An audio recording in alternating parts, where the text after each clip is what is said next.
Cigar Hound Dog, DJ from Pick Jimmy, Master Your Ash, John from Cigar Alchemist, EKB from The Vintage Cigar. What you gonna do for it? How you gonna move for it? What you gonna be? And do you believe you can do anything? Thanks for tuning into the big broadcast, the bad broadcast. And now, the New Wave presents the infamous Smoke Show. So tight, man. That thing gets me every time. Yeah, Gets me every time. Nice little bop. Nice little DJ bop. knows what he's doing, man. Yeah. It certainly does. What's going on, guys? How's the week been? How's your Saturday and Sunday been? How you guys doing? Good, man. Good, dude. Good. It was my daughter's birthday. She got sick the day of, but then she's feeling better today. So we made it right today. So it was good. Happy birthday, man. That's sweet. Yeah. So Yeah. Happy belated. Got another June baby up in here. That's what's up. Yeah.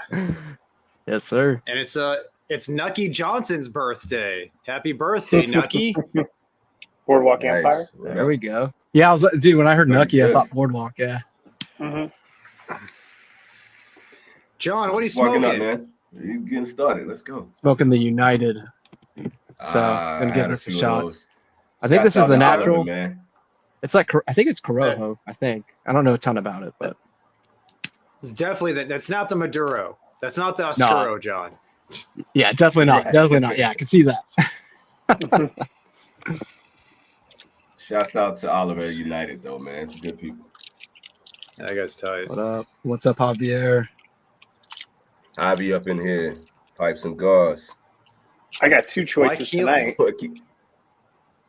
Texas, I have no idea what that means, bro. I don't know. I don't He's understand talking the about heritage. the thumbnail. Oh yeah. Oh, I was like, because I thought when I saw the thumbnail, I was like, yeah, Keelan. Like, why did DJ make Keelan a pickle and not John? Like he's, But then he told me like it's the character's like the Earth. Yeah, she's like the Earth Yeah. or whatever. I'll take it. I just knew I was gonna be the little pig, so I was like, okay, I'll take it. I knew I was going to be the chicken. I knew he was going to make me a chicken. Oh, that's so good, though.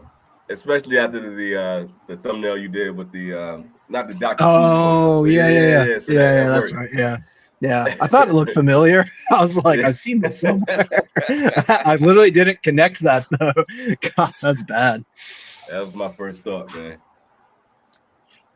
Nucky J. La Plina Black and Plina. Toro. Never had a La Plina Black. Nice. I had the black. I don't know. I don't think I've had the black. I know that don't they think I've had the one. black either. Nice. Good look. Sure. You Yeah, wish me you were too. 55, Texas. Old I bastard. think that was almost Okay. a decade ago for me, man. Yeah, so we in the same boat. 35 seemed like a long time ago, Jack. Man, everybody's just saying how old they are. Gosh, there's a Yeah. bunch of old bastards in the This is getting chat. depressing. It's old people Come on. smoking cigars, man. That's what it is, man. The old wave. The old wave. The old wave.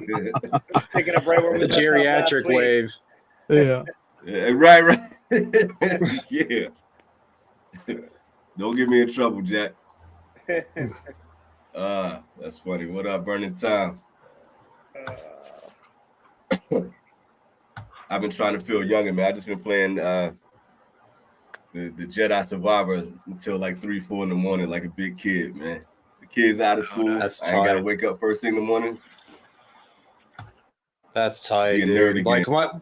And when you're able to get into a game that much to where you want to stay up that late to play it, that's a damn good Right. game. And it's like the sense of Right. nostalgia too that probably comes from that.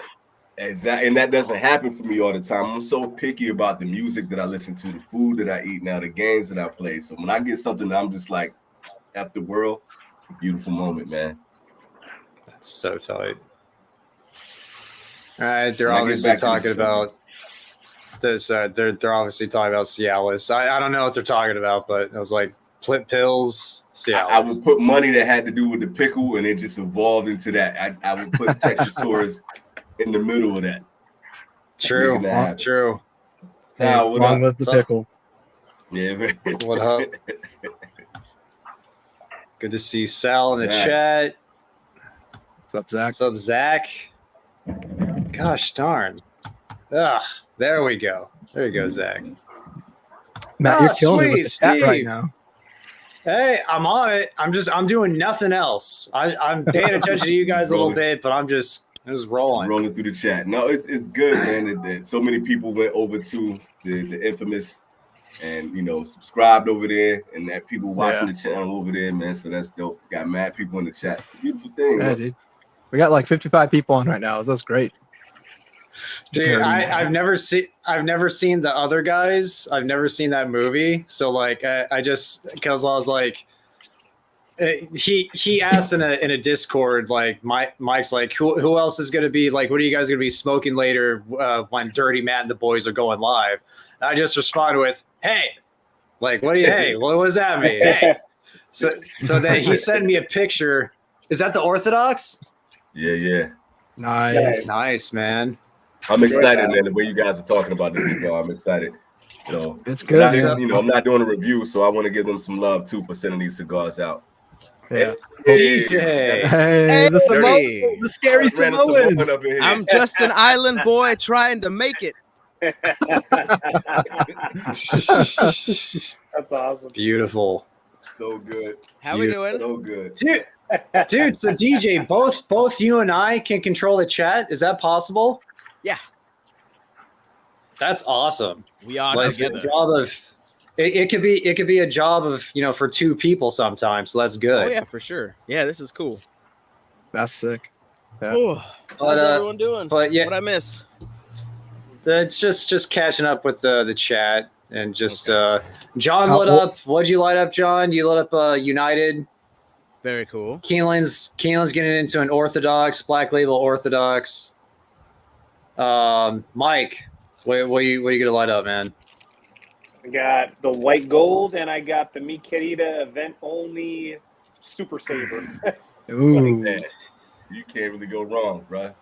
I know the white gold is unique. It's unique in the sense that it has a Zimbabwean. Like, does it make it a better cigar? Ooh. Ooh. I mean, I don't know. I've never had a white gold. It's the only one that I have. And I've had plenty of these. So I would go with the white gold. I'll go with the white gold. I'm curious about first the white cigar, gold. lighter, makes sense that way. Yeah. All right. Keelan, I hope that keeps you right, man. We hyped that thing up. So I'm excited. A little bright. We're gonna see. No, I think it's gonna be okay, man. Like it's funny because I think with what is it? Black Label Trading Company. Under that umbrella, I really like their cigars. They've been doing pretty good from what I've had. I didn't know Black Works was under the same umbrella until recently, and I'm not feeling anything from Black Works, man. So I just like, okay, this is. I think this will be good though. Yeah, I didn't know that either until y'all mentioned it in the chat. I didn't realize that. But yeah, dude, that Orthodox, man, it's solid. Solid. It's dope, dude. You got me hyped, man. DJ got me hyped too. So let's get It's it. a good cigar. What everybody else going around with? What else we got? All right. Oh, is that the song? The India? The India, baby. So jealous. I don't know if I could do this. That thing looks good. So, Hey, did it give you a breakdown on how sorry stuff? Did it give you a breakdown on what's in that cigar? Nope. Undisclosed for now. Undisclosed. But the construction, friggin' amazing. Let me get my dumb face off here. There we go. Okay. What about you, DJ? I think I'm gonna go with the Flor de las Atias. Nice. Nice, man. Dude, that's a good cigar. That's a damn good cigar. Is that 660? Yes, it is. That's a good cigar. I'm a fan. And because of Sanj, I'm busting the ST DuPont Nice. soft flame. Doing it right by his standards. By Sanj's standards, Good. which Is- are good is- standards. Is tonight a drunk podcast? Is that what we're doing? I can't remember. I mean, mine is kind of jet fuel, so I got my drink. What is that? What is that cup, DJ? Put that up. it's my island cup, man. It's my island. Dude, you went all out, bro. Let's It's the go. dollar store special. Yeah. The no name Samoan show. Let's go. That's right.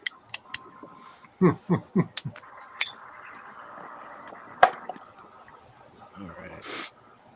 This thing is starting off good. Oh, just wait. Yeah, I It just gets like a half inch to an inch in. It really gets going. I'm already getting hints of whatever that stone fruit you guys were talking about already. Mhm. Yeah, man. cherry A lot plum. of cherry. Yeah, A dude. lot of cherry. Yeah. It got kind of savory for me towards the end. It got like hickory towards the end, but dude, it's a good mix, man. Hey, what up? Dude, I'm okay. If it's gonna get better, I'm here for the ride. Let's go. Dave, what it do? What up?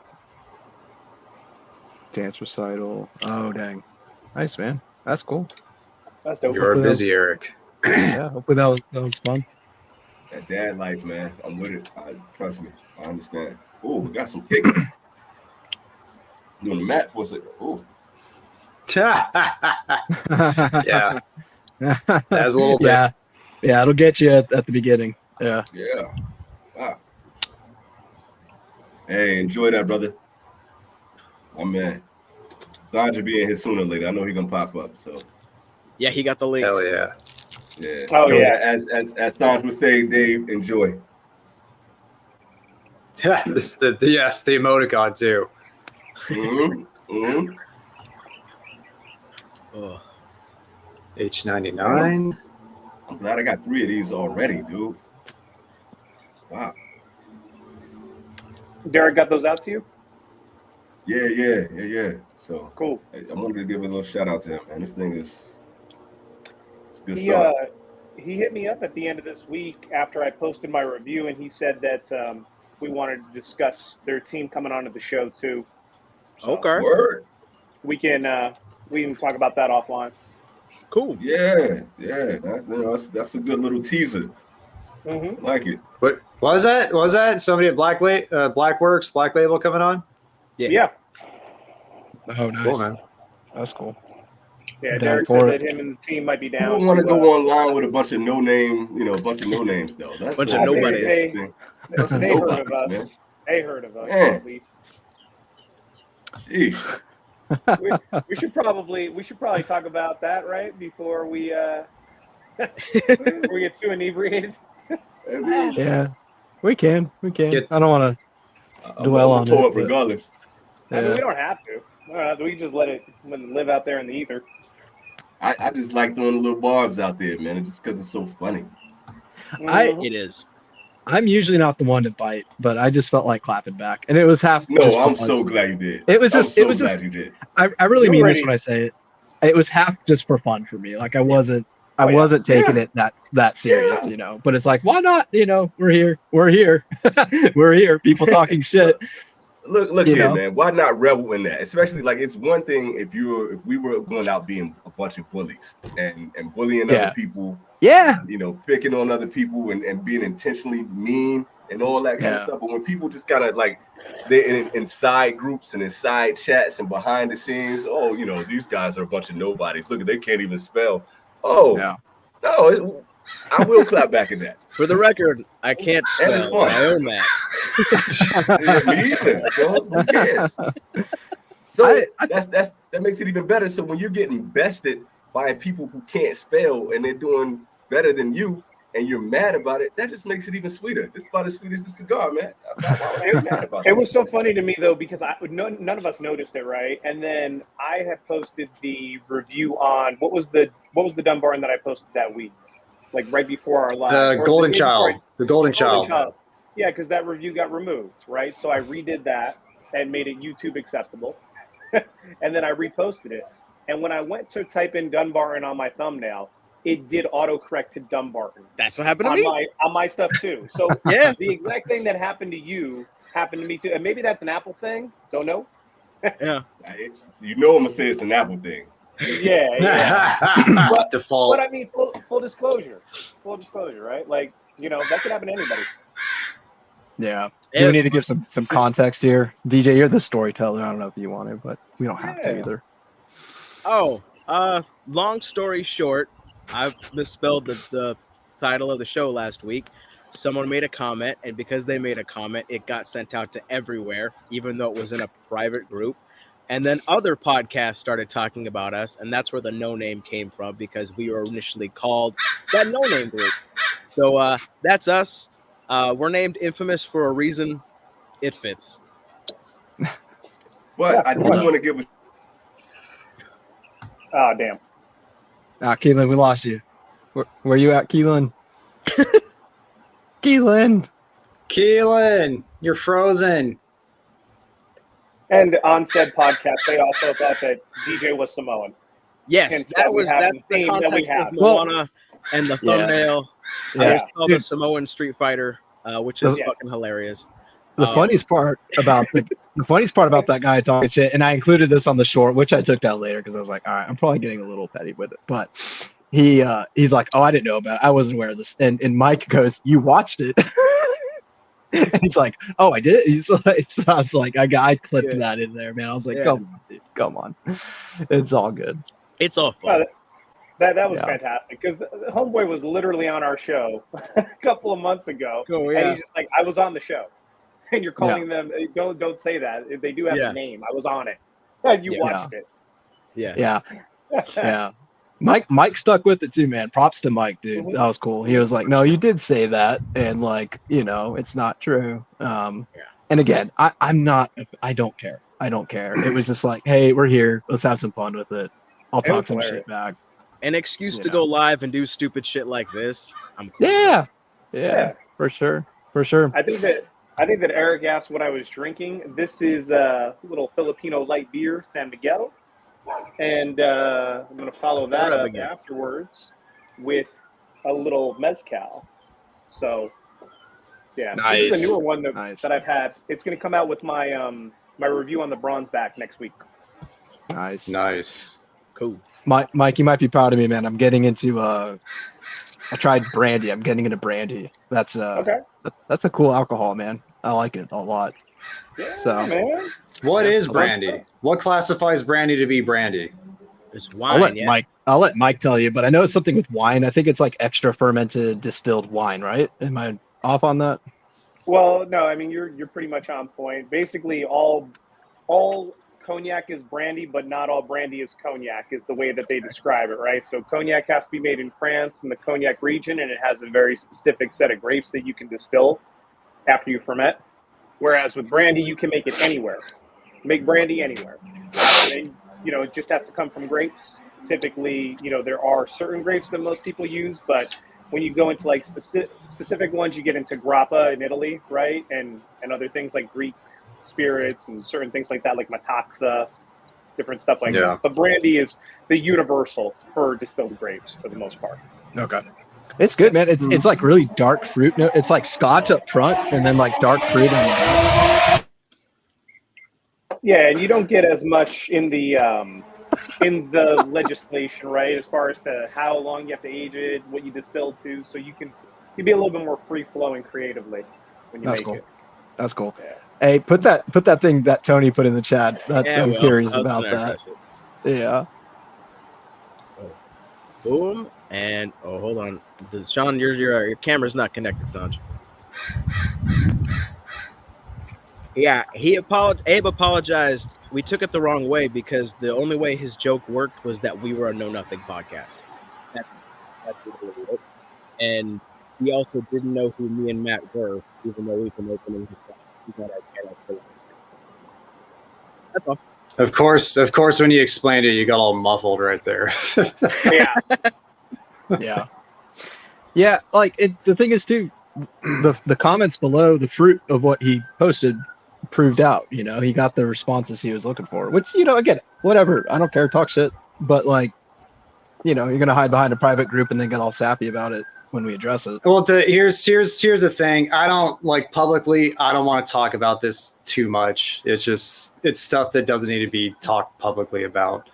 But the fact that after that, both DJ and I tried to join that social group and weren't able to. There's a reason why. Yeah.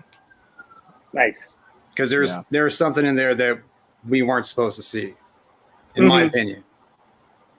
So, yeah. Have you guys reached out to Abe anymore about it? No. I sent my box back. Yeah. I just wrote a thank you note, like, not doing this anymore. Thanks. So. The best part about this, and we can move on, the best part about it is everybody is showing love in the chat. We got a great group of people that watch the channel, support all of our channels individually. For sure. Yeah. Just look out for us. And so it all worked out in the end. So we can have some fun with it and laugh at other people for just being bitter, old people sitting in their garage, sitting in their little, studio and talking smack. It is what it is. We can enjoy that. I'll eat that like candy, baby. The best thing that came out of it is the thumbnail. The thumbnail. I'm just so glad it happened because the thumbnail is just like it's just amazing. Amazing. That was fun. That was a waste of a night, but for a fun reason. DJ, did you have all this Moana stuff already, or did you go out and get it? So I got the Moana stuff as my girl's toys, and then the background and this just dollar store. That's awesome, man. That's cool. Did we get into the fact that DJ is Samoan though? Did we talk about that at all while I was away? Yeah, a little bit. We the Samoan guy who doesn't talk. That's classy, man. Yeah. That's so good. Yeah. You will be Samoan to me for as long as I know you from here on out. Man, that's me now. You got to get the tattoo. You got to get one of those tribal tattoos and everything. You got to get the whole shoulder like the Rock. Yeah. Dude, I was expecting the full on wig behind you, man. The flowy hair tonight. Oh man, that's awesome. Matt, how's that India treating you, dude? Or the India? Is it India? It's nutty. It's very nutty. Yeah, it's the SP 1014 India. Just like how like Cuba does regionals for whatever country. It's like the SP 1014 regional for India. Okay. It's very nutty so far. It's not like anything else Sanj has done, in my opinion, so far. It's good. Cool. That's cool. Appreciate it, man. Thank you, Nick. Appreciate it, Nick. So, fellas, it looks like I need to get a new laptop, man. Where's that? What's the deal? Did you get it wet? It's not charging for whatever reason. This thing, like I plugged it in, for an hour before we got on because I was like, oh, the battery's low for some reason, and it hasn't been like that. And I plugged it in, and it only gained like 4 or 5%. So I went out here before we got started, and I rigged it up outside, plugged everything up, and it's still not charging. And it's one of these big ass block chargers too. So for whatever reason, still not charging. And the battery's gone. Is the battery going down? I'm wondering. I don't know. But I don't know because I got to jerry rig it because the voltage in Japanese homes they're only the 2-prong. This is a 3-prong, so I got an adapter connected to it. So I wonder if that's kind of taking some of the power away from charging it too. TJ stands for Dwayne Johnson now. Yeah, that's so good. Who said that? Dustin, that's good. Dustin, that's so good. That was good. I knew there was a joke there. You got it, Dustin. That was good. That's funny shit. Yo, I'm really impressed by this cigar, man. That was a good one, man. Good, man. They do good shit. They make good shit. Yeah, they're on my radar now, man. Like I'm curious. I know like you don't feel all their stuff, but that one I was like, man, dude, they can do this. I'm curious. You caught my attention. It's just like we talked about this before. It's the hot topic branding. Like that's their like that's if they could make that more varied and make it more dynamic, then I think they could grow. Like they can grow reach. Like they fit a vibe for sure, and they do it well. But that kind of vibe doesn't vibe with the majority of people. Universal. In my it's not universal. Yes. For the cigar industry culture, it's just a little different. But cigar wise, if you're just talking about how the cigar is smoking, how the cigar looks, how it tastes, that's money. Construction, construction's on point too. Very good construction. Yeah, dude. For sure. You're looking good. That the black Madonna Negra. Money. Oh, nice. I need to try that one. Yes, sir. If you get a chance, John. I love too that they did what we talk about. They sent them out to reviewers. They're like, hey, try these out. They sent us some information. They reached out. They connected with us. Like that's the way to do it. Like, they acknowledge our existence. They acknowledge our existence. That's the least. I mean, and then once we posted it, they followed up and they actually reached out to Michael. Like they actually went through with it, not just throwing spaghetti at the wall. It was the first 2 PCAs. The sixth man. Sanj, you want to swing? Are you in a swing, buddy? On a swing at night? I didn't realize you needed to take Dramamine before this show. How you doing, guys? Out of a horror movie. Doing good, Sanj. How you doing? What you smoking on in the dark, son? What happened? What you smoking on in the dark, man? What you got? This is the Anthra. My man. The Antra. Nice, man. Yeah. Beautiful, Sanj. Sanj, thank you for the care package. Thank you for the care package, man. And triple espresso. Okay. Nice. Nice, man. That'll be a good way to stay up for sure. No, that puts me to sleep. If that shit works for me, it's like fucking Benadryl. I drink it, I go to sleep, no problem. Man. So how's everything been, Sanj? How's the shop been? How's the Antra been? I'm sure you've sold a ton of boxes so far. Yeah, so Antra, I think after Oreo's Tell, this by one of the fastest selling cigar. We had 2,500 boxes. We have 380 boxes left as of today. Wow. Hell yeah, dude. Hell yeah. Congratulations. Hell yeah, Sanj. Thank you. And the FFK, the butt plug, the Anthra, the India, you rolling right now, man. Well, so here's the thing. Butt plug was we'd never sold that cigar. That was never for sale. So I know, but the fact that you're making it. Yeah, but so it all started as a joke, and then I said, you know what? Fuck it. It was our 1 year online anniversary. So I said, let's do something to appreciate it, right? So then, I said, most of our fucking viewers, I know I love them, but they're assholes. So I said, you know what?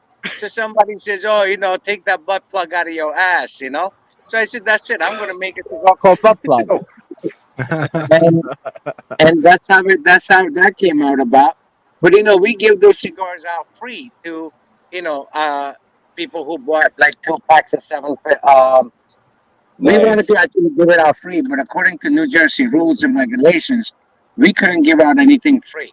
To give out free tobacco is actually, not allowed against the law.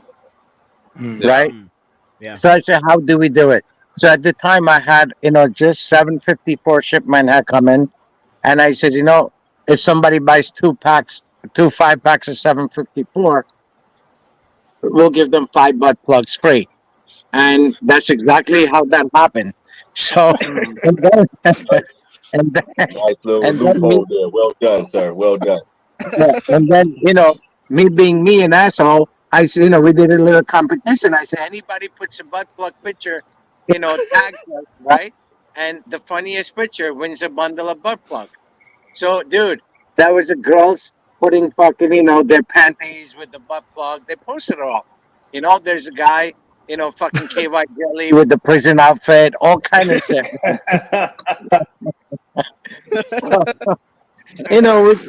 My thing is, listen, my thing is, have a good time and do something good, right? So we did it.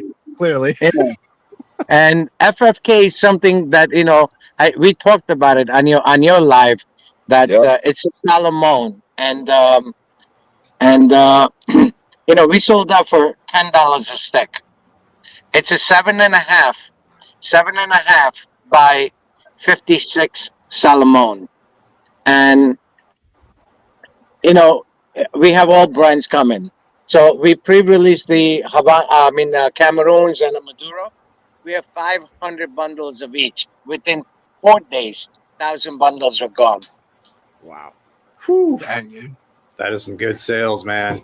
Yeah, and Crazy, man. for me, beautiful thing is, you have repeat guys. They buy it. Like same thing happened with Antra. Same thing happened with Oreo Cell. People bought one bundle. Soon as they smoked it, they end up ordering more and more. So we shipped out stuff on last Saturday. Some people got it Monday. They reorder already Monday night, right? Soon as they smoked it. Tuesday, Wednesday, we went on live. Wednesday, so many people. There's a guy in California somewhere. He ordered 25 boxes, and I'm like, no, no, no, no. I told Rob, I said, find out if he's retail guy, then we can give it to him. And he said, no, this guy's a big customer. He buys big. He works with some golf company. He's a retired doctor, and him and his friends, they smoke, and we sold them out. I mean, listen, there's 380 boxes left, less than a week. Yeah. Wow. Damn, you make quality stuff, man. People gonna buy it. If you make it, they will come. Look, I'm smoking outdoor, right? Nice. Yeah, Nice. and that's a Lancero 43. Yeah, that's a 743, and that's another beautiful thing. Last time this size cigar anybody ever produced, it was pre-embargo Dom Perignon Davidoff. Okay, this is one of the hottest blend to blend, so people don't really want to work with that blend. And then Eladio and I, it took us almost 2 years. We talked about this almost 2 years ago. Wow. Yeah. Wow. That's awesome, Sanj. Yeah, wait until What can you you tell us smoke about the the FFK. India, Sanj? What happened? What can you tell us about the India? Is it still in the wraps or? Yeah, I mean, look, I'm not one of those guys. Nothing secret with me, right? So India, it's something we're doing. It's I didn't have many, otherwise I was gonna send it, but I have more coming, so I'm gonna send it out again, so you guys could enjoy it way before we come out with it.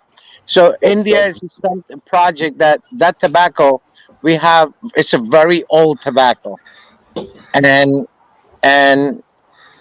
right now I can't tell you where it's made and who is it made by, but that cigar, I mean, you guys gonna know. It's a collaboration with two major guys that I work with. Nice. Okay. And That's awesome. yeah, and all tobacco. I think the youngest tobacco in it is like 5 years. The youngest, yeah. Yeah, Crazy.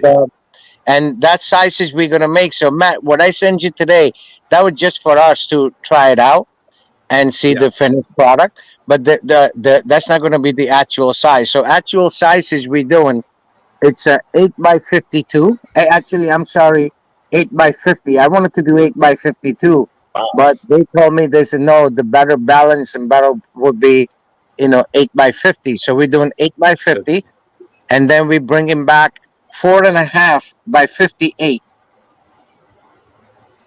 Little chode. Yeah, so we used to have in the red 4.5 by 58, and then we're making a 6.5 by 48 Lonsdale, and then we're making one Salomon like the FFK, and we're gonna do boxes of 14, something very unique. No one has done it, and if we decide right now, the only thing we're deciding whether to go with like 5-packs or wooden boxes. But my thing is, my experience with the SP Black 5-pack, it's easy for consumer to pick up 5-pack than a whole box, right? Even though it's 14 cigars.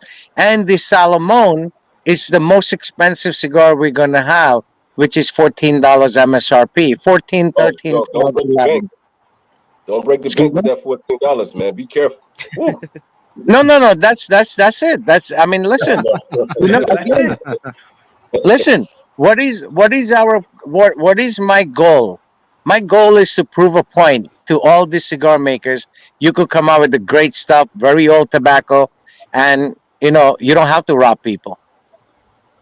You know what's cool though, Sarge, is that you guys are playing with a lot of different, vitolas and different sizes and everything too. I like that you experimented with each one of these cigars coming out. You're doing something different, man.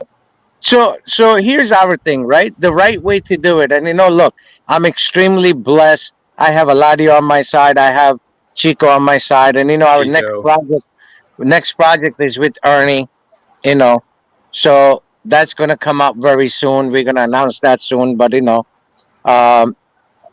and I'm extremely, extremely blessed. And look, I'm never gonna mount to not even 1% of what those guys know. I'm never gonna learn what they forgot, which I know, and that's a beautiful part of it. And the sizes we make according to blend. So people say, why don't you make 60 ring gauge? And no, nothing we have would accommodate 60 ring gauge. Yeah. So I take their advice. Listen, they're the masters, and that's the end of it. And like I said, look, I've been doing this over 3 decades, and to this day I learn.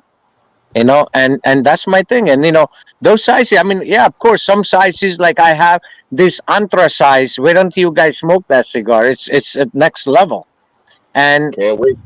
And Antra, the Antra, all 7 tobacco. It's decade old. Wow. All 7 tobacco is decade old. That's awesome. And it's a 7 tobacco blend. So people say, oh, is it like black? Night and day difference. Night and day difference. I'm sure like the wrapper alone, the shade of wrapper, it has to be way different. I'm sure. The Antra, all you're gonna get is sweetness and a lot of raspberry. Ooh, down for that. Looking forward to that. Yeah, tons and tons of raspberry. That's awesome, Sanj. So go ahead. I'm sorry.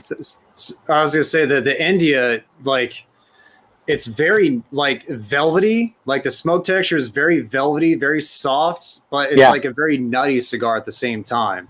Yeah, obviously not peppery whatsoever. No, there's a decent amount of wood, but it's like the main thing is like it's very nutty. That's the thing I'm getting the most out of it. Yeah. So you right now, by the time we come out with it, that's gonna take a little change. So right now, what you're getting, it's that raw hazelnut. That's that creaminess you're getting in that cigar, right? Plus, you see that wrapper, how silky it feels like velvet in your hand. It's basically, gorgeous. basically, you can't see the lines, wrapper lines at all, right? And Matt, what you're smoking is actually a red pack. It was just rolled. It was rolled a week and a half ago. Yeah. That's quick. Yeah, that's awesome. And so our goal is different. We want to prove that hey, we could do it, and you guys could get it. And that FFK shocked me how quick it sold. And people like you see it, we go on live and people talk about it, like most 80% of the people said, how the fuck do you do this? And they just can't get it. You see the construction on it. People it's love the Salomon though too.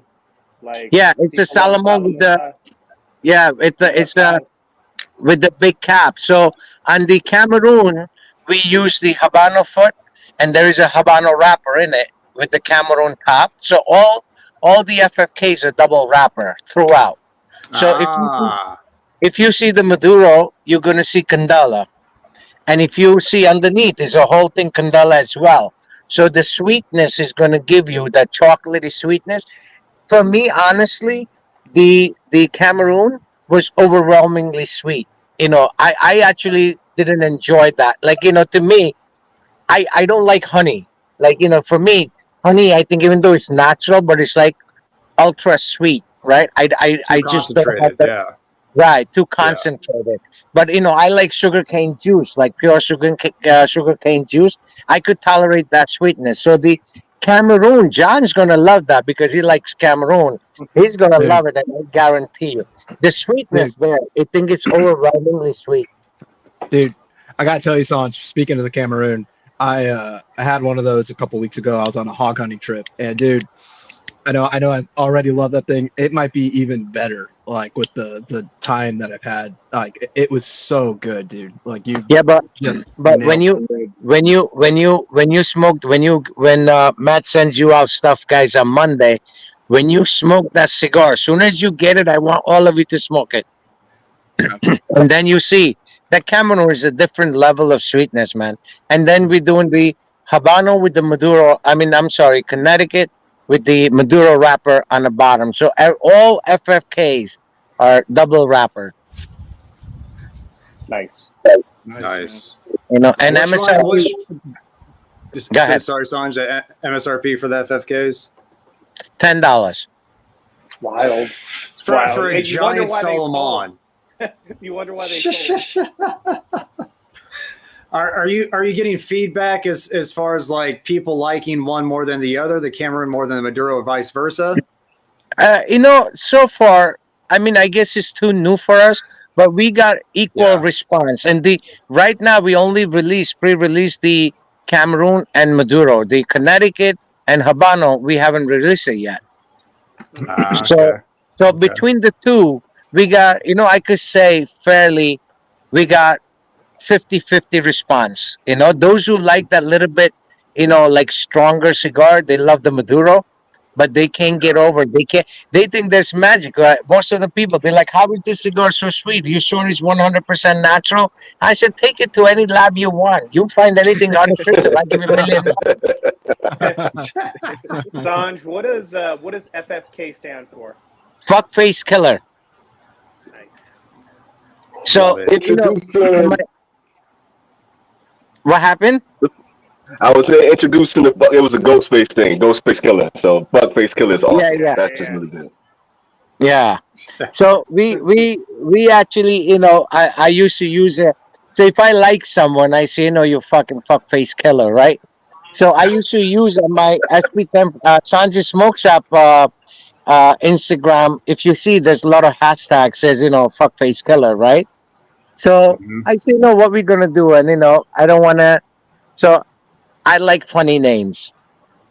Yes. Butt plug. So I said, FFK is perfect. So people love that name, and it's catchy. Well, the reason why I asked too is because you had like the LBMF from let's say back in the day, the BBMF, right? And then they started to kind of brand some of the Opus stuff FFOX. Right. Fuente Opus X. So it's kind of funny. I was just wondering if, but yeah, fuckface killer. That's even better. Yeah. That FFK hashtag, I've been using it for the last almost 10 years. Mm-hmm.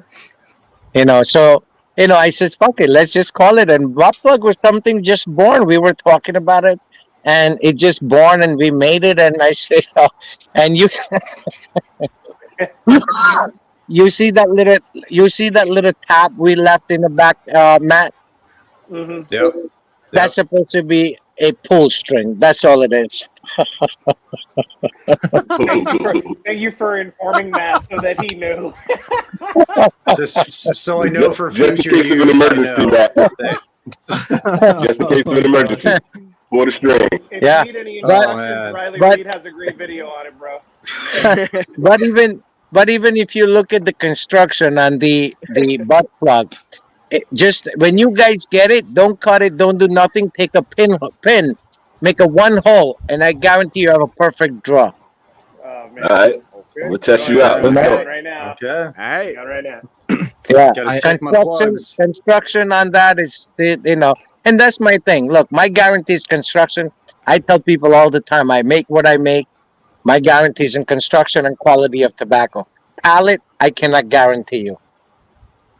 Because, what's spicy for you may not be spicy for me, Yeah. Mm-hmm. Yeah. So, But yeah, man, they love it, and the India project is something. I figured let's do something. The bands are gorgeous. The artists did such a wonderful job. It's like, oh my goodness, you It know. looks sick. Can't It wait. looks sick. I know Yeah. it's your grandpa on the band, right? Yeah, so we're gonna have two band. So the first band has the our face, but with all Indian color motif to it, and then there is a second band which my grandfather's picture on it.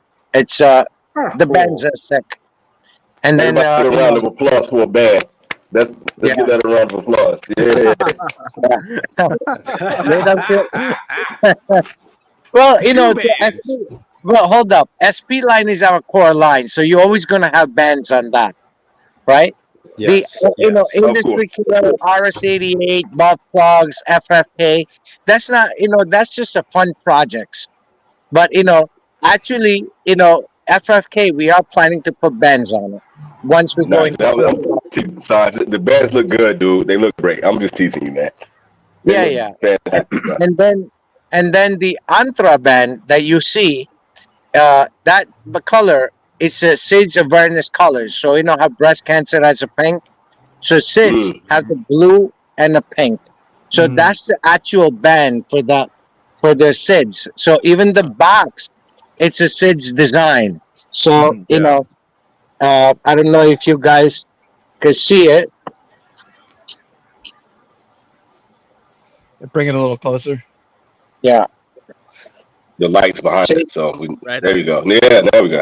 Oh, yeah. See, Yeah, right there. There you go. yeah. There Yeah. you go. yeah. It's Nice. beautiful, So Sanj.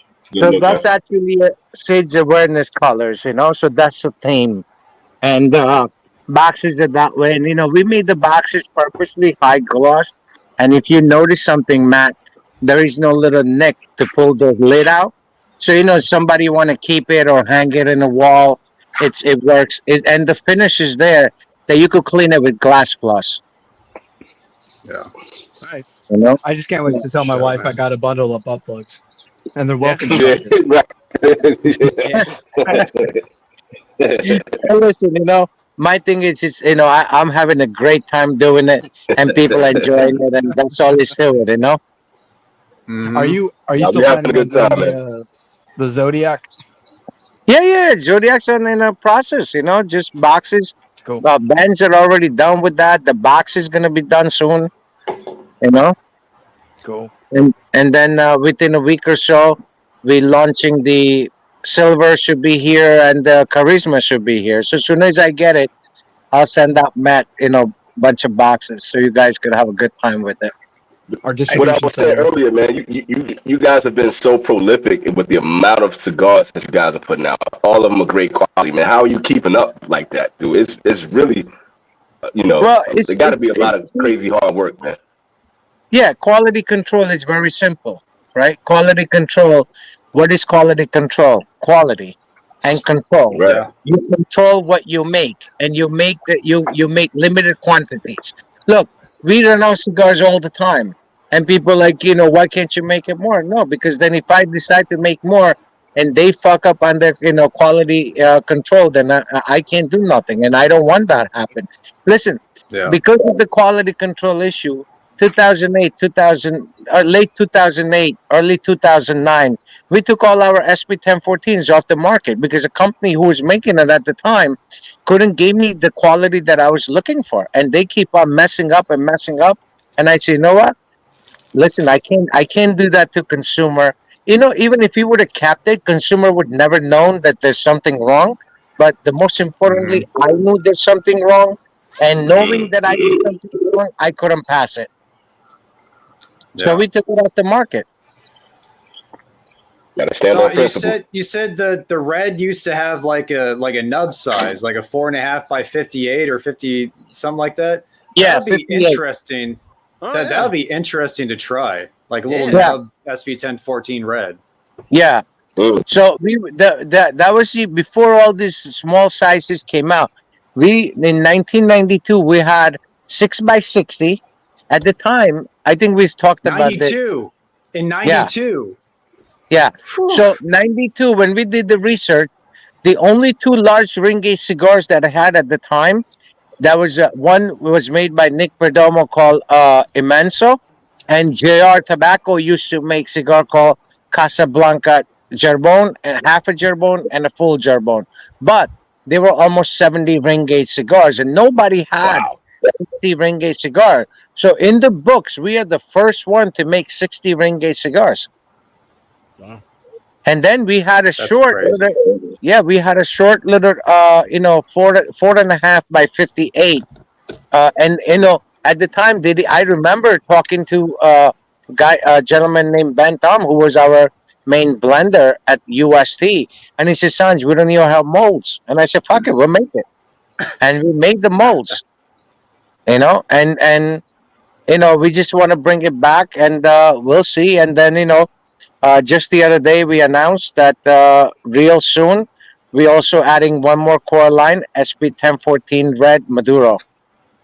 Ooh. Nice. Whoa! First I've heard of Okay. this, Sanj. Yes, we just announced Whoa. it. We just announced it yesterday, and that's why I said to John earlier. I sent the Jimmy. I sent the message earlier. I said I'm gonna get on your live.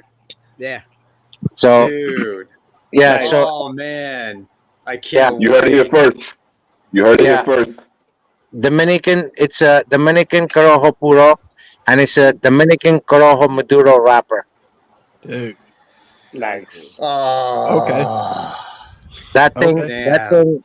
that thing is a bitter espresso with a lot of back note on sweetness. Very different, very unique. Cannot wait. Yeah. Cannot wait, Sanj. Yeah. That's gonna So be beautiful. yeah, so Chico's coming. I think 20 or 20th of this month, and when he Yeah. comes, he's bringing me the wet packs, and I'll definitely send you guys out some so you have it before anybody. The India, you're the first person after Angel, and Rob. You're the first person to have it. Thank you, Sanj. Yeah, That's I thank you. wanted to kind of rub it in these guys' faces. So I was like, I'm definitely smoking this tonight. Right. Well, I wish I listen. All of you, same to me, but I wish I had more. And I explained to you how the No, it's all good, 7 bro. countries work. Far as the sending out samples, it's extremely hard for us to get samples. And people, we always talk about, but it's your cigar. Why can't you get 100 of them? And I'm like, no, we do everything legitimate. So we report it, what we get. Even if they send me 5 samples of samples, it's reported in our report, and we pay duties, taxes, just in case if they open it, like, what the hell is this? Yeah. Right. So when it's always that way. When you do something honestly, it's the hardest way, right? And if you take a chance, but I don't want to take that chance. No. That's Well, too if you want much anybody to smoke it risk. first, it should be Matt anyway. So having Matt Yeah. being the first one to smoke it, that's the way to go. So Yeah, well yeah. done. And we just let bunch of no-name guys get this smoked cigar, test it out. Yeah, Love it. I just forgot to write Japan Boy on it, but then this time I said for the boys. Just blanket the boys. Yeah, Yeah, yeah. that's what I should have put on my name tag down here. I should have put Japan Boy anyway. That's hilarious, dude. Still funny. Yeah, man. So No, we What do you appreciate you, though, think so Sanj. far, Honestly, man? we appreciate everything that you're doing. We appreciate, all the different cigars you're putting out, keeping that at a price point for everybody. And for you to, show us love on our show, we really Yeah, of appreciate you, course. man. Of course. Thank you. Listen, my theory is very simple. You go where you liked and loved, right? And vice versa. A lot Yeah, of people for sure. invite me, I decline. They call me an asshole. I'm like, I just don't have. Look, you look at they invite me. I had one gentleman invite me. I'm not gonna mention name. So he goes, dude, can you come on my blog? This and that. And I'm like, okay, I'll let you know. So my answer is always to everyone, I'll let you know, right? So then I go on his, Insta page, and this guy, I see like 10 different reviews, whatever you call it. I never seen him retro hell cigars, and he's just puffing cigars. I do not need to be there because they would never understand. Mhm. So I respectfully decline, and he goes, well, you're getting too big for your head. I said, my brother, you have no clue about me, you know, and it just is stupidity. I only go where I like people. Mm-hmm. Yeah, man. Just So, just just Just just hang out with a Monday bunch we were of fuck live. faces, man. Just just Monday we were live, and some guys, review guys were there, and they're like, actually you could watch it, rewind it or watch it. And some guy said, you send out a lot of cigars to just sudden review guys, and I kind of ignored it first, right? And then he kept on going on, and finally I let him have it. I said, listen, just come out and say it, you know?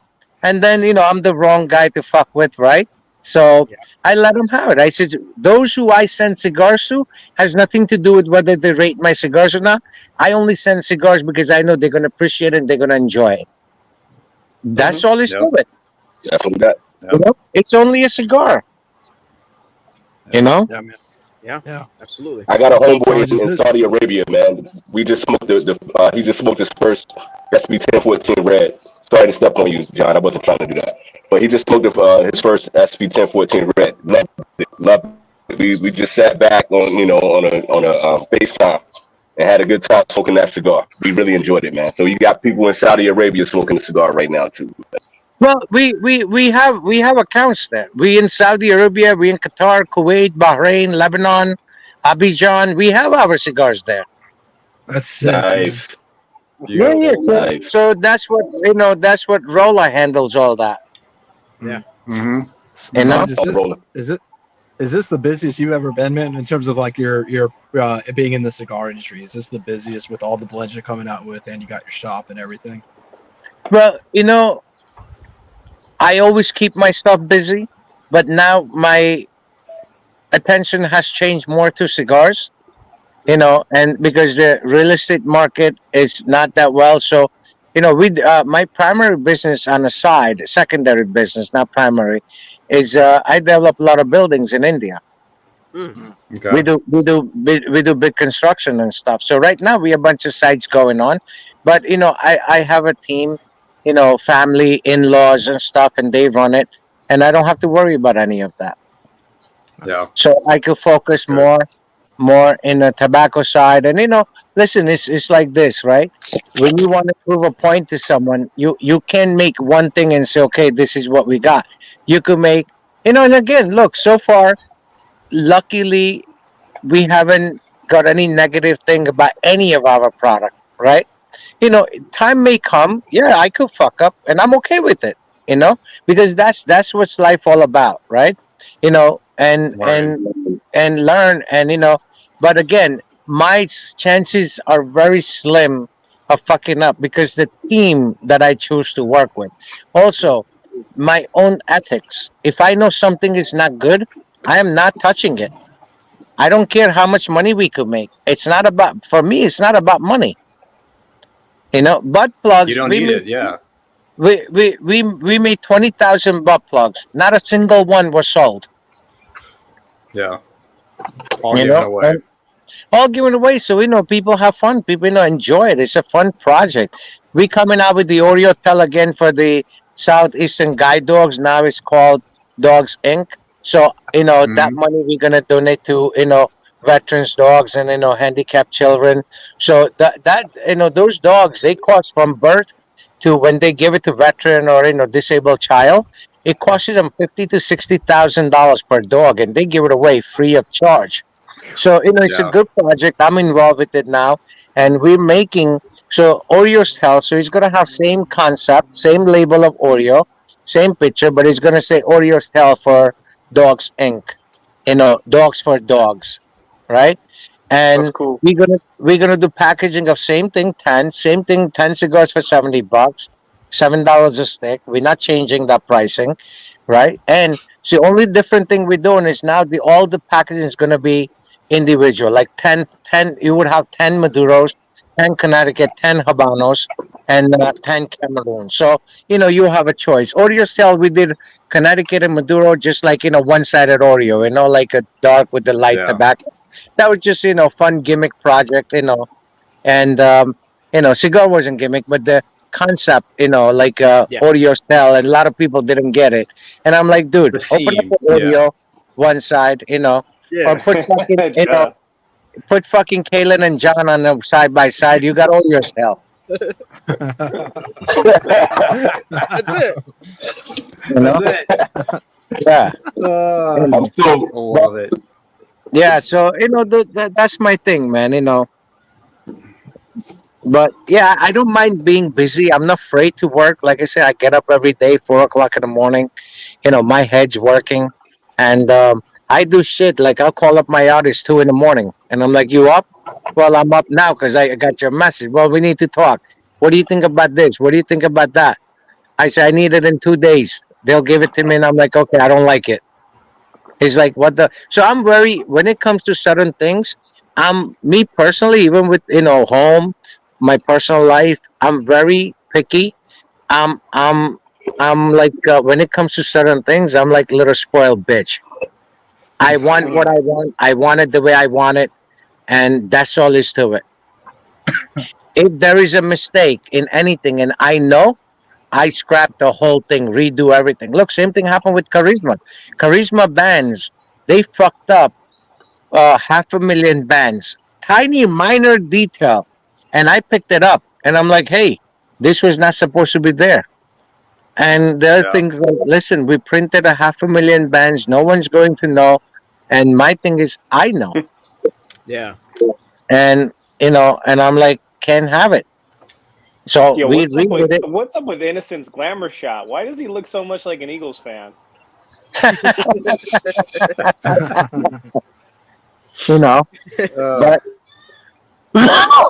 Sorry, we Phoenix, reprinted the come on, band. go for it. We reprinted the bands. We had to redo the dye, molds, and everything. And it's like, listen, all those molds are expensive. I said, I don't care. Do it again. And then it took them. Once we got the molds came in. It took us almost like 2 weeks, and then I told them, soon as you get the molds, I want to print, and then I want you to finish my bands in a day and a half, 2 days, and that's what they did. And finally, it was sent to them at the factory, and now they already started last week putting the band boxes are done, everything's done. So I'm that detail guy. If I don't feel, when you look at those butt plugs, look at the construction, look at every single thing is precise. I can't like anytime you say butt plug, Sanj, I can't help it. I can't help but laugh. Like every time. Doesn't matter how many times you said it, I just chuckle each and every time. Well, you gotta see some of those pictures, people. Creative ideas. Oh my goodness. yeah, dude. I gotta see that. Gotta see it. And that shit was so creative. Babe from Dave says, real homies share the same butt plug cigar together. Yeah. Real homie right there. Yeah, don't be jealous. Don't be jealous. And a lot of funny thing was, they had to hashtag Sanjay's butt plug, and we got so many girls, right? Hashtagging smoking Sanjay's butt plug. It was funny as shit, man. But they get it on it too. They get it on the dirty jokes too. Yeah. Wait, hold on. Who won the impersonating Sanj thing? So actually, there was two very close, and then one person we found out that they cheated because what happened hour before, that person had maybe like 17 likes, right? And then, like within 35 minutes, she got like 1,100 and some likes, and I'm like, impossible. So I go look. Liked. Yeah, do my due diligence. They bought likes, and I said, no, can't have that. Nasty work. And, and then. Work. Yeah. Why they have to do it? It just is crazy. I mean, it wasn't much. It was like 500 and some cigars. So you got to sell your soul for 500 cigars. Shame on you. But yeah, I think it was Innocent who won. Really? Yeah. Won. Yeah. Shit, Sounded like his daddy. Sounded like his daddy. I ain't shot. Yeah. Yeah, I think it was Innocent that won. and his likes were legitimate, his comments were legitimate, and then this one person, man, I blocked them and everything. I said, you can't be doing stupid shit like that. That's Yeah. nasty work, man. Waste of time. Yeah, Wasted time. you get like 5,000, 10,000 likes for like $15, and I'm like, you're crazy. Like you don't think you're gonna get caught with that, Yeah. Yeah, for sure. Stupid. Yeah. So Nasty work. yeah. But A lot of people out there doing that, buying likes and buying views for their videos and stuff. Like, there's a lot of people doing that shit right now, man. Yeah. Real nasty. But Real look, nasty here's work. my thing. When you see stuff like that, what is that? Tells you their character, correct? Yep. It's That's secure, man. Absolutely. It's secure. That's Or it, just deceit. Yeah, if you have to do stuff like that, look, I post what I post. I don't care how many likes I get. The only thing, when people make comment on my post, I acknowledge every single comment. That's it. Every time. Yeah, Every time. I don't get involved with who said, she said, what they said. I don't get involved in any of it. If you're a female and if I know you, you get 2 hearts. If you're a man, you just get like.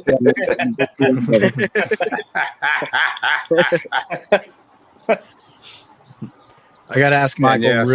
real fast. Michael, how's that white gold? I'm just curious about it. I'll tell you what, man. For like a 8.5, 9-inch cigar, whatever this was, it's got flavor all the way through. Like it's not. There's really no transition to it. It started off bold, had a lot of spice, a lot of nuttiness, but I mean, remained the exact same all the way through. Like, Nice. pretty fantastic. I think that if you like the regular white gold, like this is just that times 2. Nice. Nice, man. That's cool. Dope. Sick. I'm gonna go grab a FFK Cameroon. I'll be right back. Nice. Dude. Poor I'm guy. Gotta jealous. rub it in your face that much more, guys. Just keep on going. Keep on going. Must be nice. Yeah, must be nice. be nice. Sanj, someone was saying that you should make a cigar called the Gap and put my face on it with my tooth gap, but it would need to be it would need to be like a 33 ring gauge or something, so I could fit it in there. Ah. But don't actually make that cigar. That won't. Believe it or not, normal teeth size, 36 Lancero will fit perfect. Adult tooth, the gap, 36 Lancero will fit perfect. Okay, I'll You try can it. get I'll take 38 for that one. There you go, John. Hey, listen, Kaylin, I said normal size. You right? Can we remove? I caught it. I don't know if we can remove a tooth. We could remove a tooth though on the logo. Might be able to make that work. Just mark it in. Yeah, get the marker. Yeah, get the Sharpie. Yeah. Bro, I even have the gold cap right now, so I got gold in my teeth right now. I got Nice. to go front, man. I'm a fucking pirate. Need to put that piece of art in there, bro. Like Kendrick. Come here, honey. Good. We'll see. What? You want to go to Real sleep? lighting? Yeah. You working on anything else, Charles? You got, because I mean, like you've been so prolific. You got anything else? We talked about the Christmas. FFK is out. You got the India coming out. You got anything else that you're working on? We know about Just the SP Red Maduro. That's all. just the Maduro. Okay. Yeah, that's still and my good news. my personal project, it means a lot to me, is the Antra, and it's just a Dude. tremendous success with it. And when you get these cigars next week or whenever Matt sends out, you guys smoke that, and I guarantee you the flavor profile in it, there is nothing you have ever smoked. Dude, I'm excited, man. I'm excited. So I'm lighting it up as soon as it comes. I'm ripping it out the pack, lighting it up. Yeah. Nothing you ever smoked, guarantee you. And Sanj, my has your- second, Oh, go ahead. I'm sorry. No. Keep going. And my second personal project is the SP India project. That is a lot of. If you guys ever had Indian food, you know there's spices and stuff, right? It's Mhm. it's Yeah. Oh it's yeah. so much exotic spices in it that India was a very very special project, and that's combined with it's blended by two biggest masters in the fucking world today, and that took us that was in works for almost now 2 years, and finally we nailed it. The only thing that we haven't decided, but I'm gonna go with the sizes that they recommended. And look, my one of my favorite sizes, is a Monte Cristo A, because that cigar is so good, and you don't Oh want it yeah. to end. So India, Oh yeah. we decide to do 8 by 50 or 8 by 52. You know, and that's the only size right now we're not sure of. But rest of them all gonna be, it's already done deal. So I'm still I don't think I ever experimenting. asked you, Sarge. Do you cook, man? Do you make any food? Do you cook at all? I used to. I used to. My wife is one of the best cook there is, and everybody who has her food at the shop, they lick their fingers. And pure Nice, vegetarian. man. My wife is purist, so there is nothing frozen in my house. Nothing. All I tell Everything from everybody if I went vegetarian, which I probably will never do, I'm eating straight Indian food, man. That's the one spot that I can go to. I don't need any kind of meat. I don't need anything in my food when I go to the Indian you know, spot. I you don't need know, any meat at all, you man. know. That's what's up. You Yep. see this guy. You see Oreo. Hmm. Yeah, yeah. vegetarian. You know he's pure vegetarian. He'd never tasted No eggs. way. He don't know what eggs taste like. Wow, that's what's up, man. Yeah, he eats everything my wife cooks. He's got to sit on the table with him when I come home. He waits for me. I put him on a dining room chair, and whatever I eat with the right hand. He eats with my left hand. Hmm. Dude, I love Indian food. I thought I liked spicy food until I tasted Indian spicy levels, man. That is another level. Man, Uh, I learned Yeah, my lesson, Different. bro. It's different Bro. definition of spice. bro, Yeah. that- I learned my do lesson. y'all are y'all just like fed super spicy food from like Earth? Like what? Yeah, What but is- see that's the spice that those are exotic spice. So they have so much oils in them, right? Yeah. That's what it takes a long time for you to dissolve that oils, especially after you eat the Indian food. So now, if you go to Indian That's why you restaurant, need a look, butt plug. yeah, well, you definitely don't want it then. Listen, when you go to Indian, when you go to Indian restaurant, very common thing that they're gonna give you, it's raw onions. You notice that? Yeah, yeah, yeah. yeah. Do you know what's the reason behind that? Oh, Honestly, I don't. The Okay, acidity. no. So if you bite into something like really spicy, because they have a lot of spicy peppers and stuff, and if you eat something and it's like real spicy for you, take that piece of onion, bite it and chew it. The spiciness is gone immediately, like nothing happened. Really? Ah. Smart. Yeah. interesting. Okay. So Matt, whenever you smoke a cigar, you can have some raw onion, and you can, so that way you can kind of deal with your cigars. Well, it doesn't work. It doesn't work with cigars. You actually need to do spices. Just So, food. Just Same thing. food. If you go to Mexican restaurant, what they give you? They give you Green raw onion. cucumbers. They give you raw Oh, cucumbers, right? And carrots. So Yeah. so because if you feel something you ate spicy, raw cucumber kills it immediately. Oh, okay. Ah. The restaurant near us, they have mild, medium, American spicy, Indian spicy, and then they do South Indian spicy, which I'm like, Yeah. I don't even know what the hell that Yeah, means, but yeah. I'm not No. even getting any. No. So South Indian cooking, it's very different than our cooking.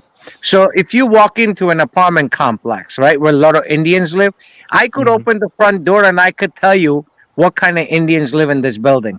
If it smells like real fishy and spicy, those are South Indians, because everything they eat is dry. Like they eat fish, which is dry, like bacala. So and they don't make their fishes in gravy. They make it in this exotic spices and it's dry. and you take a piece of bread and very slight, it's more of a flavor. There's basically no meat of fish in their dish. So you could tell. So it's a different kind of spices. So I cannot tolerate South Indian spices. Oh, that makes me feel better because I'm like, I don't even want to go near Not that. not that it's spicy, but it gives me a lot of gas. Like you burp a lot with that. Okay. So it's not necessarily the intensity of agita, it is not there. Yeah, like agita. reflux. Yeah, Agita. I need your thing, brioche. But we have something called which is a fruit salt, and that dissolves everything. Mm. But yeah, it's a different. So Matt, what you think about the India? It started out very, very creamy with the nuttiness. The spice, it wasn't too spicy from what I got. Mm-hmm. There's some like floral, maybe like floral herbally spice in there, but it wasn't a lot in there.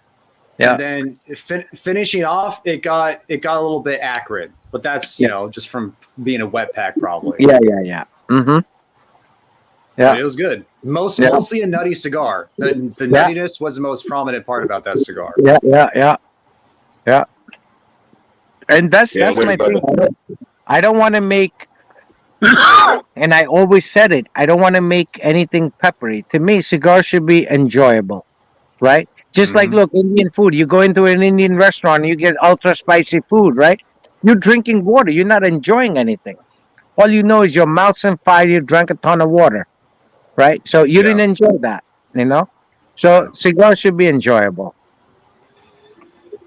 I agree. That's why you and I get along so well, Sanj. You don't make spicy ass cigars. I mean, I tell people all the time, our SP Black, it's at the spiciest cigar we have in our profile, and I refuse to make anything like that. And that's maybe like medium plus when it comes to spice. Medium plus at its best. Yeah, at the most. Yeah. It's still balanced, though. That's the thing. It's balanced. It's a balanced. It's still balanced. It doesn't take you out of the. Yeah, medium plus at its best. Agreed. Love it. That's awesome. What do you guys think about purging a cigar? What's your take on purging, Sanj? Can it help? Does it help? No, I mean, look, purging and stuff. If the cigar is good, you don't need to do any of it, right? And you shouldn't have to. Yeah. Right. And purging and all, I hate when people use that, stick or what skewer or whatever the fuck they call it. You actually hollowing out the cigar. If you can draw a cigar, just fucking throw it out. Move on to the next one. That's too, yeah. And like a lot of times people ask me, why do you always tell us not to, toast the foot? And I tell them, I said, we make everything closed foot. There is a reason for it. We want you to taste the purity of the wrapper. First. Don't burn your fucking cigar, and then try to smoke it. Taste the wrapper. A lot of companies don't do it because they don't want you to. If you take, if majority of the companies that make cigars today, if they made a closed foot, you probably won't like every cigar from box will be different because most of their wrappers are tainted with either tea, honey, so to uniform that wrapper. And our goal is we want you to taste the wrapper. And I think once you taste that wrapper and you get into a cigar, you're going to see the changes to it. And that's the only thing. Yeah. Somebody argued with me. I posted a video. A lot of you are smoking SP Black, and he sat with the torch almost a minute.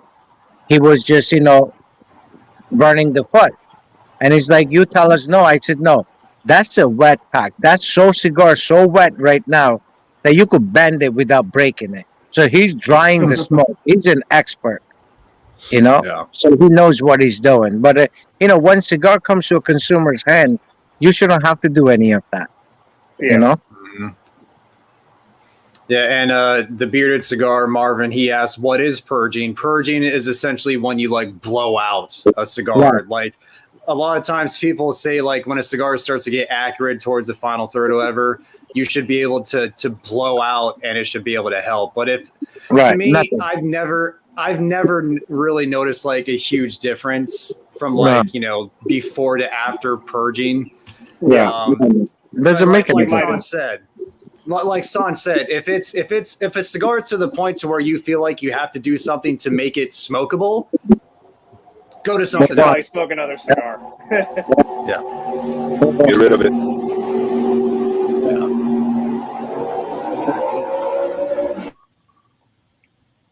Yeah, a lot of it's like people.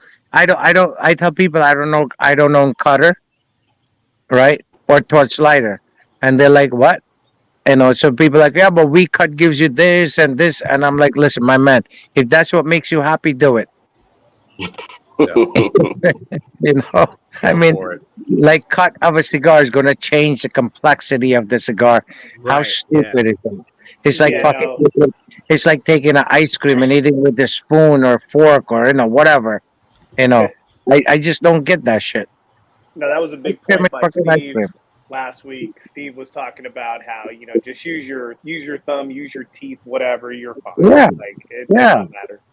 Does not matter. Cutting does not change anything. Mm-hmm. No. And then this fucking dumb motherfuckers want to argue with you. Why do they make it then? But what the fuck? Horse sell fucking. There's a market. Yeah, exactly. It's a gimmick. You fall for it. Shame on you. Mm-hmm. No. Yeah. So we're launching pretty soon ST DuPont Line 2 lighters. Okay. For So you're gonna have the little pings. Yeah. Mm-hmm. Nice. That's my personal favorite. Yeah. Soft flame is gonna have. It's gonna look like the SP black packaging. So finally, because they didn't want to do it, we wanted to do it actually 2 years ago, and Mark Cole, the CEO of the company at the time, he's still a CEO and a good friend, and he's like, "Look, we love to do this project, and then we make lighters for Habanos, and because they made out of country, so they're like, look," and I said, "Look, we're not looking to sell it. We're looking. This is for U.S. market. You never have to show it to anyone." And they're like, "Well, So I said, "Okay." And then I spoke to VP. Les is a good friend of mine from ST DuPont, and we actually had a meeting. Supposed to have a meeting last week, but his mom passed, so he canceled. And, he's coming next week, and then yeah, and then Ellie Blue wanted to make it, and they came out with the lighter. But my heart's set on DuPont. I'm a DuPont guy. Mm-hmm. Yeah. And how much you gonna sell it for, Todd? Not to discount Ellie Blue, but they have a phenomenal. They're both Swiss made, phenomenal lighters. But I think the DuPont is just my personal favorite. Yeah, nobody promotes DuPont like you, Sanj. Nobody promotes it like you. Yeah, yeah. It just DuPont. Look, the quality's there. I wish their service department would change. They're one of the best lighters in the market, and I'm a DuPont fan because of my dad. You see, I have my dad's lighter. I use it, right? It's like 60 years old and still fucking works phenomenal, right? But I wish they had a better service department. If you purchase a DuPont and says something wrong, you got a problem. I heard that the jewelry district in New York does service on DuPonts. Yeah. Yeah, but do you know how it's one guy? Do you know how busy that guy is? And then you gotta send it. You gotta send it to him. Look, my thing is, if you buy $2,000, $3,000 lighter, right? You should be able to take care of it right away. You don't have to. Yeah, you don't have to. Look, they just came out with a gorgeous lighter. I just got them the other day, and they called me and said, "Did you sell any?" And I'm like, "Yeah, 3 of them are sold." I said, "We haven't shipped it yet." He goes, "Don't ship it. They had a recall on it." Oh shit. But, here's a $2,000 lighter. I mean, it's gorgeous.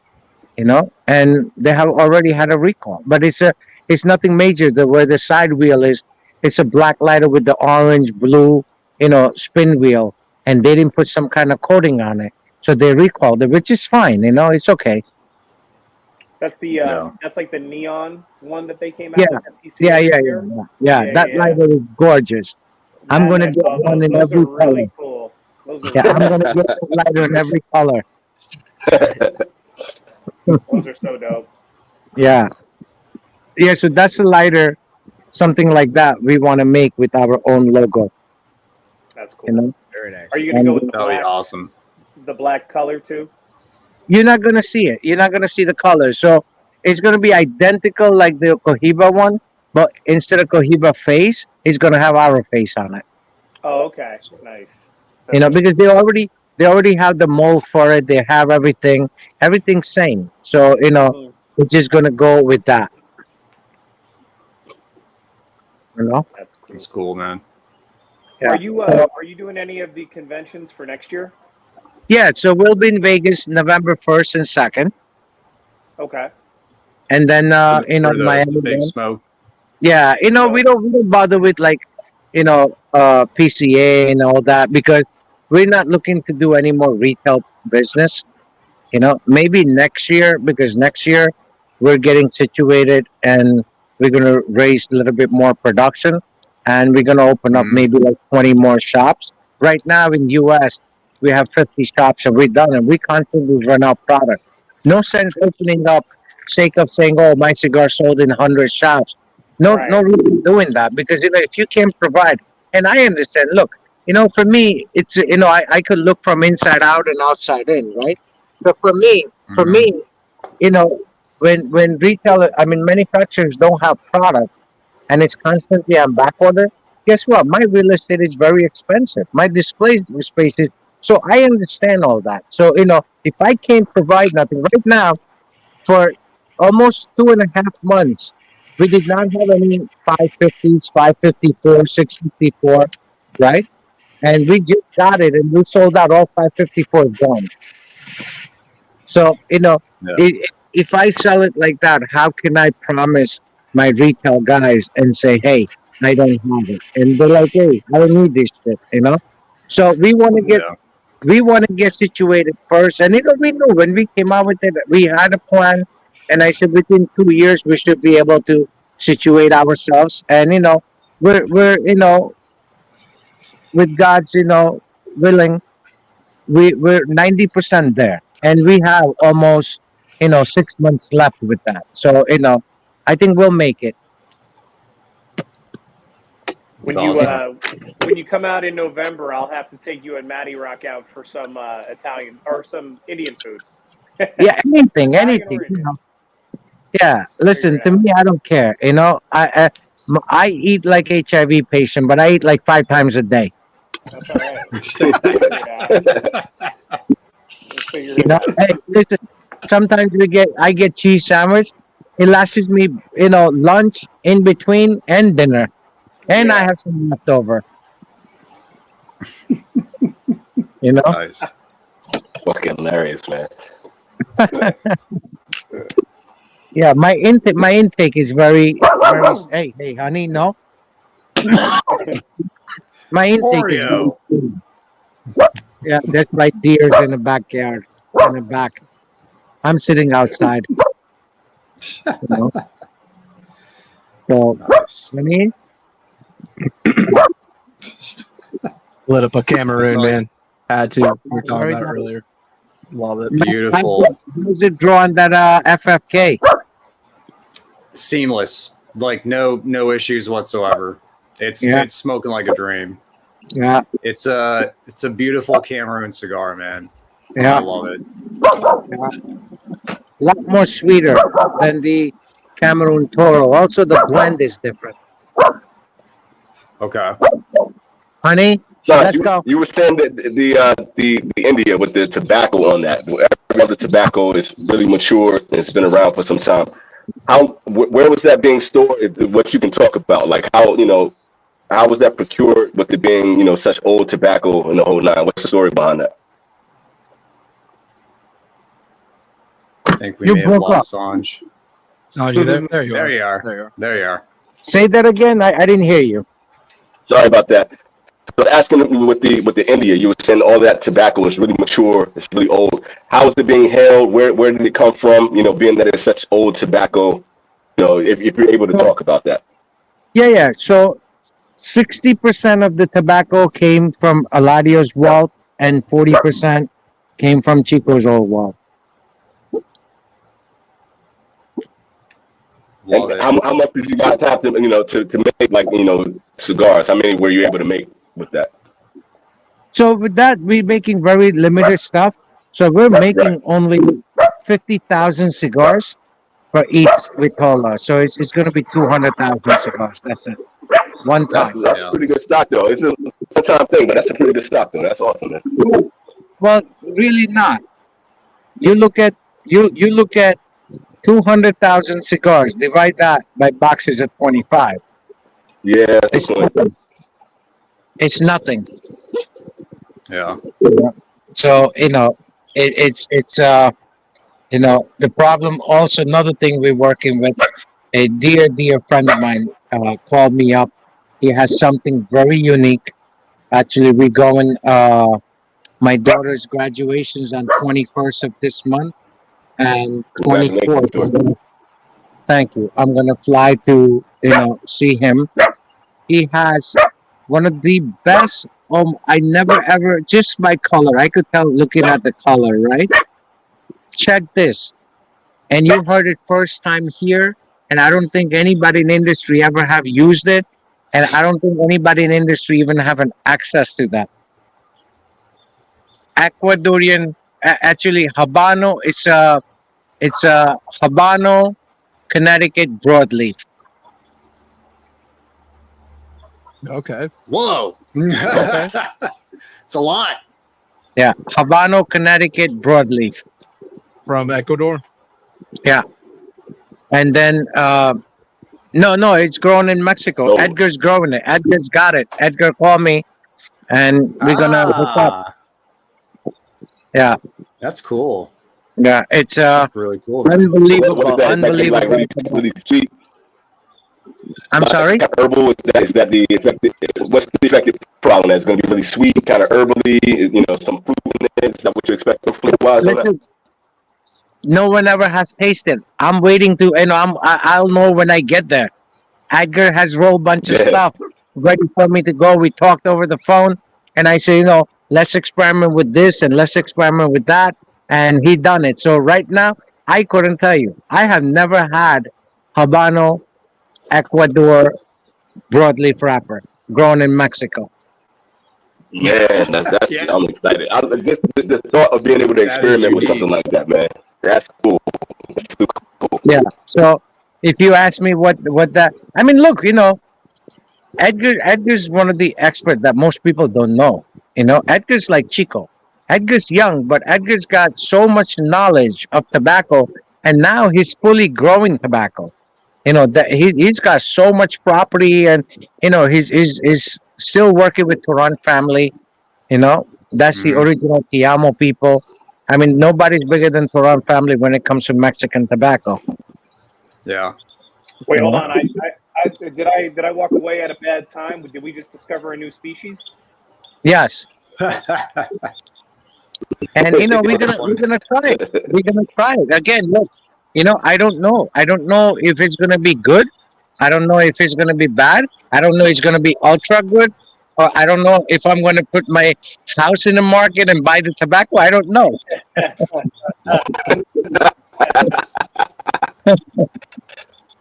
Can't wait to find out. I don't know. But, Edgar, the excitement Edgar had when he called me, he says, "Only you, I'm gonna let know, and only here people heard about that tobacco." Sanj, That's I got really a random. I have a kind of a random question. Speaking of Mexican tobacco, Yeah. San Andreas. I find most cigars that have a San Andreas wrapper dry my mouth out. Is that typical in your experience? And what Yeah. causes that? So that allergic reaction, Honduran tobacco does that to me. If I smoke Honduran one puff, I'm coughing my lungs out. It's chocolate. Yeah. As hell. Well, So it's it's just just you. depending on the person. I'm doing good. Hold on 1 second, guys. Okay. He'll be back. Yeah. Do y'all get that while we're waiting, or is that just me? I know I've mentioned it a couple times, but I feel like every time, not every time, but most times I smoke Mexican San we say Andreas. chocolate, that's what we're talking about usually, like the mouth drying effect. Yeah. I just get that from And San there's so Andreas. many. There's Yeah. so many. Like, and I think it could depend on the quality of the wrapper too. Like Yeah. the more Yeah. mid to lower end, San Andreas wrapper will do that to your palate more so. Yeah. Yeah. You know. It's not every cigar I have, but I would say I would say it's 8 out of 10 Mexican San Andreas cigars I have dry out my mouth. You know, That's a when I lot. was inside just now grabbing this, I was like, I don't know if it's Habano or, if it's Cameroon or whatever because it's a Sanj stick and there's no band, but I'm gonna smoke it anyway. Does it have any green? And then I tasted it. I'm like, oh, it's Cameroon. Fuck yeah, Hell yeah. Yeah. Dude, It's like a I surprise. paired Welcome to my world.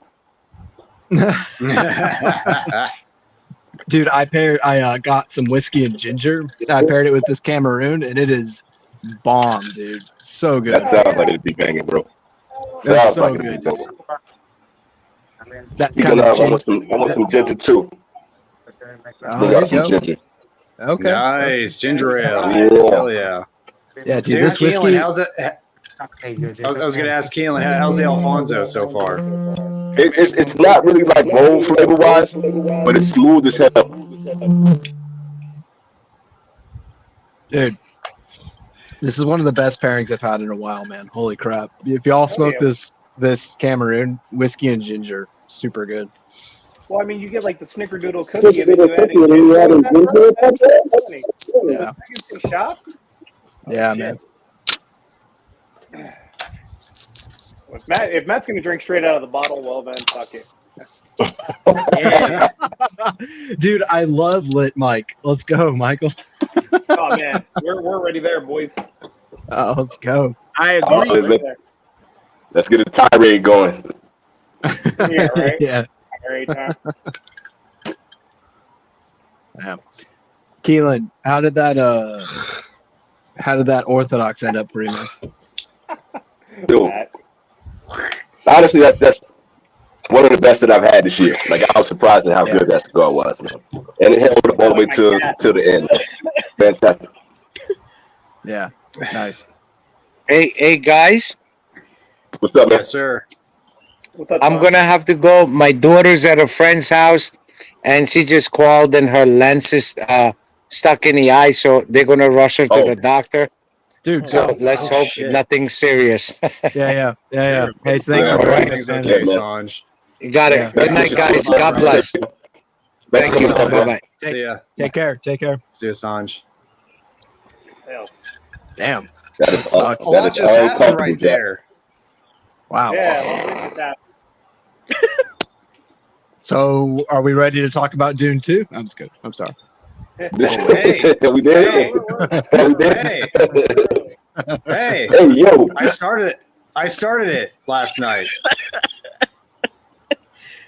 You can only start it. It's a 2.5 hour long movie. We got an hour in. It's a and it was 10-hour like, long movie. I don't. That thing's days. Okay, dude. I'm glad I that got to Tommy admit, got it covered you up real quick. I liked it. I kind of liked it. I'm sorry. I kind of did. What, Dune? Dune? No, I'm not mad at you, man. Not mad at that. I don't. All right. So far, I don't Did like you the follow stuff. it? I don't like. Yeah, like that's the thing. Like it's hard. They expect you to read the book. Like to Yes. really follow Yeah, that yeah. movie, you have to read the book for context. But if you're just sitting back and just watching, in my opinion, in my subjective opinion, watching a beautiful, like displayed, like, just the way that it's composed is just, it's, in my opinion, a very beautiful movie. Man. But it's there's some things and a lot of theming in there that seems obtuse, especially to people that haven't read the books. But and there's a lot in there that's just like, it's just hard to fucking follow. Like as far as like the groups of people, like who's doing what, like the meaning behind certain things, behind most things in that movie. It's just like, okay, what are we doing? And then you're kind of like, I'm a little bit lost. And then the next scene happens where something tight happens, like he rides a worm. You know, it's like, oh, okay, that's pretty fucking awesome. You know, so it's just it's good if you don't if you really want to understand and get fulfillment from that movie, you have to read the fucking books. You just have to. So basically, it's like a 7-8 hour process to enjoy that movie. Yeah. You gotta. Waking up from and they're long ass books. I was awake the whole time, and I kept feeling like I was falling asleep and waking up. And where are we now? Where are we now? That's the same thing I got today. I was like, yo, who's fast forwarding the movie? Like, yo, did somebody skip a scene? I wasn't doing it. Yeah. Like you got to watch Dune -1 in order to get Dune 1, and then Dune 1.5 in order to get to Dune 2. Like that's yeah. There's a couple of movies that I missed in Saga. But that scene when they ride worms, I gotta admit that was a dope ass. Like if you're looking at it for just, it's kind of like the Tarantino movies. If you're watching for just the scene, it's like, oh, that's phenomenal. That is cool. But the whole story, I'm actually it's a hard follow. I'm kind of okay with Dune being for the people that are really into it, though. Yeah. Like I think that's really what it's about. You know, like definitely Matt not said, for me. and there's nothing wrong with that. I'm just not that guy. I'm just not that guy. Yeah. I'm not like a huge Dune file or anything, but it took me like 3 times watching the first one to kind of finally wrap my head around it. So that's so many hours. Yeah. Well, so many hours. Remember the first one I fell asleep the first time. And I had my weird hallucinogenic dreams during it, which was scary as shit, by the way. Don't ever fall asleep watching that movie. But I thought it was good. My gosh. Dude, I'm going to say it one last time. Whiskey and ginger, Cameroon. This is one of the best pairings I have ever had. Fucking Scotch in Cameroon doesn't work all that well, mostly for the Scotch. Bro, that's like straight Pete, bro. Yeah, Michael, I know you'll appreciate it, man. Try this at some point, man. Before I was smoking Muestra or Sin Compromiso. Like it really like brought out flavors out of that cigar. But like with this Macallan and that shot straight from the little bottle I've had for 6 months and I've made it down this far. This is like what? Like a shot's worth of scotch, 50 milliliters. It didn't change the profile of the Cameroon wrapper of the cigar I'm smoking, which, the cigar is still good. It just, the pairing didn't do anything. And I mean, like that's totally fine. It's not supposed to, right? Especially in small amounts like that. You shouldn't have your palate. All of the people that are like, oh, if you drink something with your cigar, you're going to totally change the flavor. It's not going to happen. Like, it's either going to be complimentary or it's not going to really do much of anything. Like, which if it doesn't, then just put the drink down and enjoy the cigar. Then just enjoy the cigar. It's not like you've ruined your palate for the rest of the cigar. No, I mean, like, that's why when you rinse out your mouth with Listerine, you don't taste it after 20 minutes when you go to eat your next meal or you go to smoke a cigar or you go to bed or whatever. Like, that has alcohol in it. I mean. Yeah. Yeah, but the thing like with Dune 2 that I'm not really vibing, even being a fan of the series, is like the mother-daughter thing, like inside, like talking to the daughter inside her belly. That's the weirdest shit. Yeah, that got weird. I don't get it. That got weird. Yeah. I signed off before that.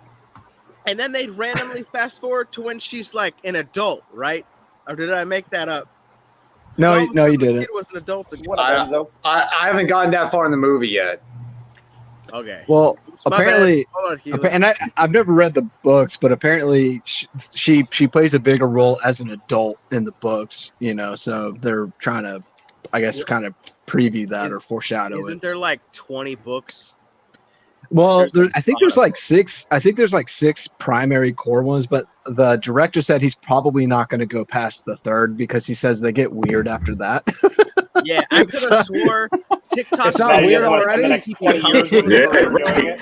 Right. And it's like weird. He's like they get a little weird after the after I guess it's called Messiah, but like so he's gonna stop probably at Dune 3, Messiah, which I'm like, bro, if they get then like I would have, yeah. So I swear I You heard know- someone say he becomes a worm at some point in the series, which sounds nuts. I don't know if that's true. That's just TikTok, and I was like, that's too much. That's too much, man. Dude, yeah. That Holy Cigars. Sorry, I got answers. No, not ginger ale, bro. Get you like ginger beer, whiskey and ginger beer is what you want. Yes. Not ginger ale. And get good ginger beer. Good Okay, ginger sorry, beer. my bad. His son becomes a worm. That's so much better. My apologies to the Dune community. Yeah, he just pissed off all the Dune Nation, bro. My bad. man. Get it, it's Saga, bro. I can't even wrap That my was brain not around good. it. Wait, so his son becomes a worm? Like, I don't know. Did he smash a worm at some point in time? Like, what? I don't know, bro. I don't know, man. He wormed the worm? You must He have. gave the worm the worm. The thing I found interesting about it, because I watched like someone trying to explain the themes of it, but it's like the Bene Gesserit, the weird religious fanaticals, Witch the whole- people. yeah, the witch doctor people. That the author's trying to portray the powers that be that typically throughout history of the world. Like, so you have like religious powers, political powers, So that's the kind of the point he's trying to get across. So. Yeah, a cool thing about Dune is like the planets and the star systems that the Dune universe is based in actually exist in the Milky Way galaxy. Like they actually exist. Oh, wow. I think that's pretty cool. It's cool. like 10 light years away or something. I can appreciate that. Big old Props hog. to his son. Dude, look at that. Hold on, I got you. Good, brother. Go In ahead. the room for the win. Beautiful. Yes, sir. So good, dude. Dude, I swear, like, I think these things have like 6 to 8 months of rest on them now, and like, I just feel like they're getting better and better. They get better. Cameroon and Dominican. I mean, it's like Don Carlos. Don Carlos ages extremely well. Yeah. Andalusian Bull. Corojo. Same, but, yeah, I it's mean, not. Same deal with the Dominican. Dominican tobacco just ages so well. really does. Yeah. This might be getting pretty. This might be getting past the Don Carlos for me. I'm not sure if I'm ready to say that yet, but it's, Relax. Don't go crazy. I'm with you. It's right up there, bro. It's right up there If it keeps trending this way, DJ was like, for half the price. For Peter's half in the the chat price. somewhere, bro. Peter's in the chat somewhere. He's in the that is a naming point. names. That is a major point. yeah.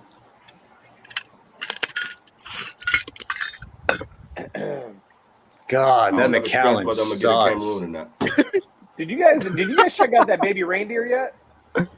Yeah, I watched the whole thing.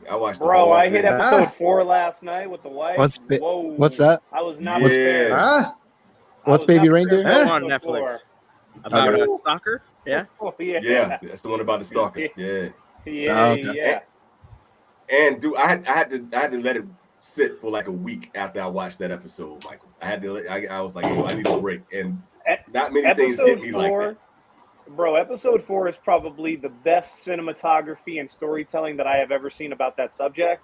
Like, I had a conversation with my wife afterwards, and I was just like, wow, I have never been more impacted by that kind of storyline in 30 minutes to tell that. Like, that was crazy.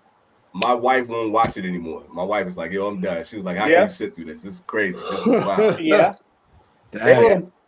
And the dude that's involved in it, like, I don't know if you guys have like watched anything that's, after Baby Reindeer, because what's the guy? Piers Morgan had the show with the actual girl. I don't know what her name. She plays Martha or whatever. She plays the stalker. The real stalker. He had her on the show, and she was just lying all over the place. So then after that, everybody was like, yo, you're giving this lady all the shine. We need to be looking at the guy who actually did it to the main character. We need to be looking at this guy, the producer guy. He's the guy that's really the real villain of this whole show. And they were just like, they found a guy that looks just like him, that is an actual producer that knows the guy. And they're just like, no, he's not the real guy. We're not going to tell you guys who the real guy is that did all of this assault and drugging and all this kind of stuff. We're not going to tell you who he is. We know who he is. And, you know, we're trying to handle that behind the scenes. So this is a real story. This stuff really happened to this dude. Dang. It's crazy, dude. Yeah. If you guys get a chance, if you haven't seen it yet, watch Baby Reindeer. That's okay. Ooh. Zach's comments on point. Yeah, dude. See you, Eric. Yeah. The butt plug, dude. I couldn't handle that at the beginning, man. When he was talking about bundles and construction, I was losing it. Yeah, right. Finish EP Creo Black, Encore Black, tasted like charcoal. I mean, that's why they call it the black, right? It wasn't that bad for me. I didn't love the cigar, but it wasn't that bad. I liked it. I didn't get charcoal, but I mean, for him, it makes sense. That was called the black. It really was it's not quite as strong to me as the what was that Escalade, the Black Market or whatever, or the yes, Southern Draw. Oh, the Jacob's Ladder. Jacob's Ladder. But it does have that. It does have that real heavy, you know, charcoal Maduro kind of thing going. But I didn't think it was so strong that you couldn't get through it. To me, I like it. But I feel where it's coming from. That's a good one. You like I love Michael? that Jacob's Ladder. Yeah, I mean, Jacob's Ladder. The Cedrus was probably the only one out of the Southern Draw lines that I didn't really care for because I love the Rosa Sharon, Desert Rose. The Jacob's Ladder was really good. The Cedrus was the only one that kind of hit me like iffy. Did you have the Manzanita? I think so. It was like the more Lancero kind of style. There may have been different sizes, but the size I had was like a Toro. It was it's like it's supposed to like taste like apple Manzanita, you know? Right. It was okay. I reviewed it. It was whatever. Did y'all hear Robert and Sharon are thinking about selling or backing out of Southern Draw? Really? Yeah, I saw that headline. Thinking about selling it off. Nah, what's the word on that? What are they saying? I can't. Don't quote me on it, but I think it was something along the lines of just life stuff, just life happenings, or just thinking about just need to take a step back is what it seems like. And they're not. They said they're not for sure going to do it, but they are considering. Yeah. Yeah, man. Life gets in the way, man. Yeah. And a lot of these companies, like we were talking about with soccer, a lot of people are selling off, you know. So yeah. And last year they were supposed to come out with like multiple blends, and then they kept getting delayed, like the Primrose and this other one, and then they've been kind of quiet lately, I think, and then I recently came out. Yeah, they're thinking about either selling their stake or taking a step back or whatever. But I mean, I think Southern Draw will continue to continue on, but something like that. It was like 2 or 3 years ago. I remember hearing about Southern Draw looking for investors, and that's not a good sign. That's typically not a good sign. That's not great. Right. Yeah. No. Unless you're trying to buy another company. Yeah. He said the signs turned into a cricket.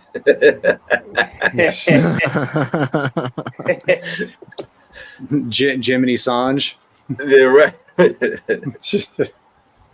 I'd be bummed out if they step back because I'm not like the biggest Southern Draw fan, but I really, y'all know me, I really like that Rosa Sharon, the Desert Rose, and the Lonsdale, and I like a couple of their stuff, man. They're good. Man. Yeah, they make quality stuff for the most part. I think for me, like Michael was saying, I really didn't get into the Cedrus. That's almost like lighting up a pine cone, basically. And the 300. That's a green band, right? Yeah, that's a green band one. Yeah, okay. Yeah. Everything else. I was in Lancero.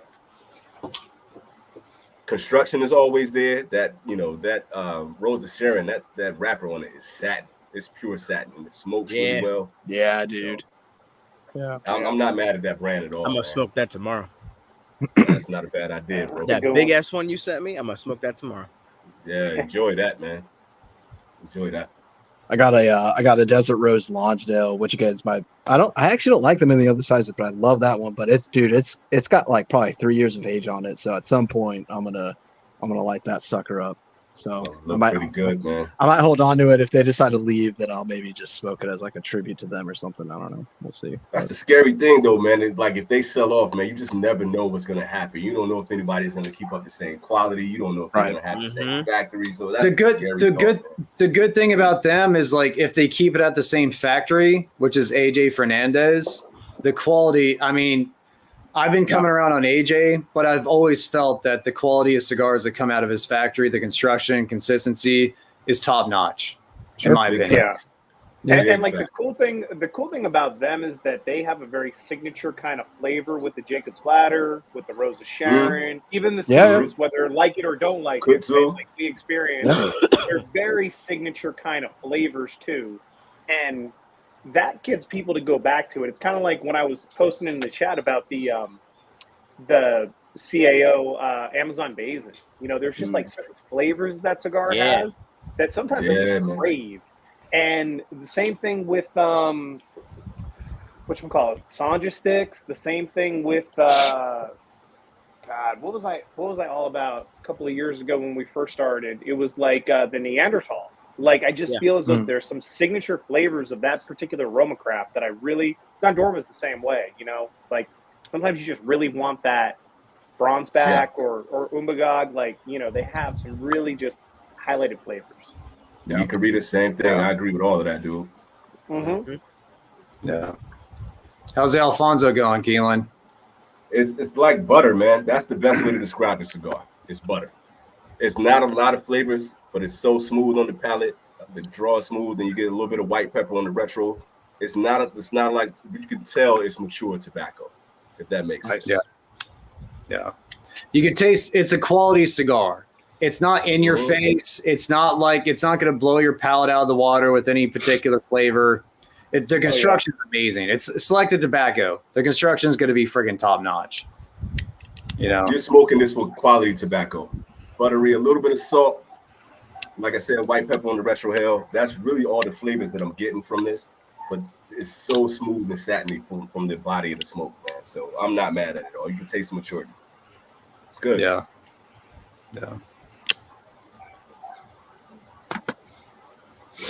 DJ, what were you smoking again? Yeah, that's what I was doing. I have lit up the SB 1014 Black and the Melanio. I can't really taste anything at the moment. There was a lot of gin and juice, so I'm pulling a Roger right now, and I'm what? Double fisted. Yeah, baby. Yeah, baby.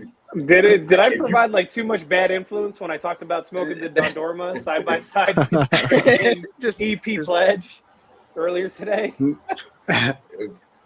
And if you can't take one of those cigars, you know, like that sauce is getting to you. I can't taste anything. Wow. That's funny. I've never done that double fisting thing, man. I don't know how y'all do it. I got to try it. I only do it when I literally nothing flavors. So I'm like, I can taste this more, but there's nothing. DJ posted his like top 5 like chocolate bombs or whatever, right? And I got around to catch that video today. So I commented because he was saying, you know, Master Your Ash says that the EP Pledge has got Cocoa Puffs on it. Yeah. And he's like, it might be damn near close to that, you know, and he's doing his review. And then I was like, you know, if we combine the Don Dorma and the EP Pledge, maybe we'll have Cocoa Puff ice cream, you know, kind of deal. Yeah. So I was like, maybe I put that in today. You need one of those sticks that Captain Hook has in the cartoon where he's smoking 2 cigarettes at once. Yeah. That's what you need. Hell yeah. Such a good cartoon. Yeah. Man, those cartoons are so good. That episode's going to blow up too, man. People love when you talk about chocolate like that in your cigar. Yeah. That show is going to blow, bro. It Dude. was already, like when I peeked in, it was already at 600. Yeah. That's great. Dude, the Juarez was a great call out, man. I tried that cigar for the first time on my hunting trip, and I was like, dude, this is so good. Yeah. So I'm good. surprised. It's so good. Shouts out to Greg from Tip Top for sending out those Juarez too. I'm hyped about that. He got man, but Greg's on that. tight. Shouts out to Tip Top, man. Hell yeah, dude. Good guy. How is a Definitely. switch to my father going to change Foundation cigars? Well, I think it's just the wise man that's going to my father. Yeah. I don't think anybody else is going to switch to his factory. Any other blind's going to switch to his factory. And for me, the Maduro is not nearly as good. Like I've that's not just heard good things. Not heard good things. I haven't had the Corojo. I heard the Corojo is better, but I didn't like the Corojo to begin with. So maybe that's like, you're getting a better one and then you're getting a worse one, just kind of like, just switching which one's better. I don't know. Like I love that LY Wednesday Maduro so much. And for it to just kind of turn into what it's turned into with the new Maduro at my father, it sucks. I hope they figure it out. I hope production wise they figure it out and it becomes a better cigar like over time. I don't understand it. I don't understand how you can like come out. It's confusing. It's like, okay, yeah, let's go to market with this. It's not nearly as good as the one we had before, but fuck it, let's do it. Yeah, That sucks. he's got to do the Saka play, man, and just go to Hoya with that. To be honest, like there are just certain factories that do Maduro a lot better, in my opinion. Like, you know what? With my father, right? It was always Don Pepin Blue Label, right? That was the SIG.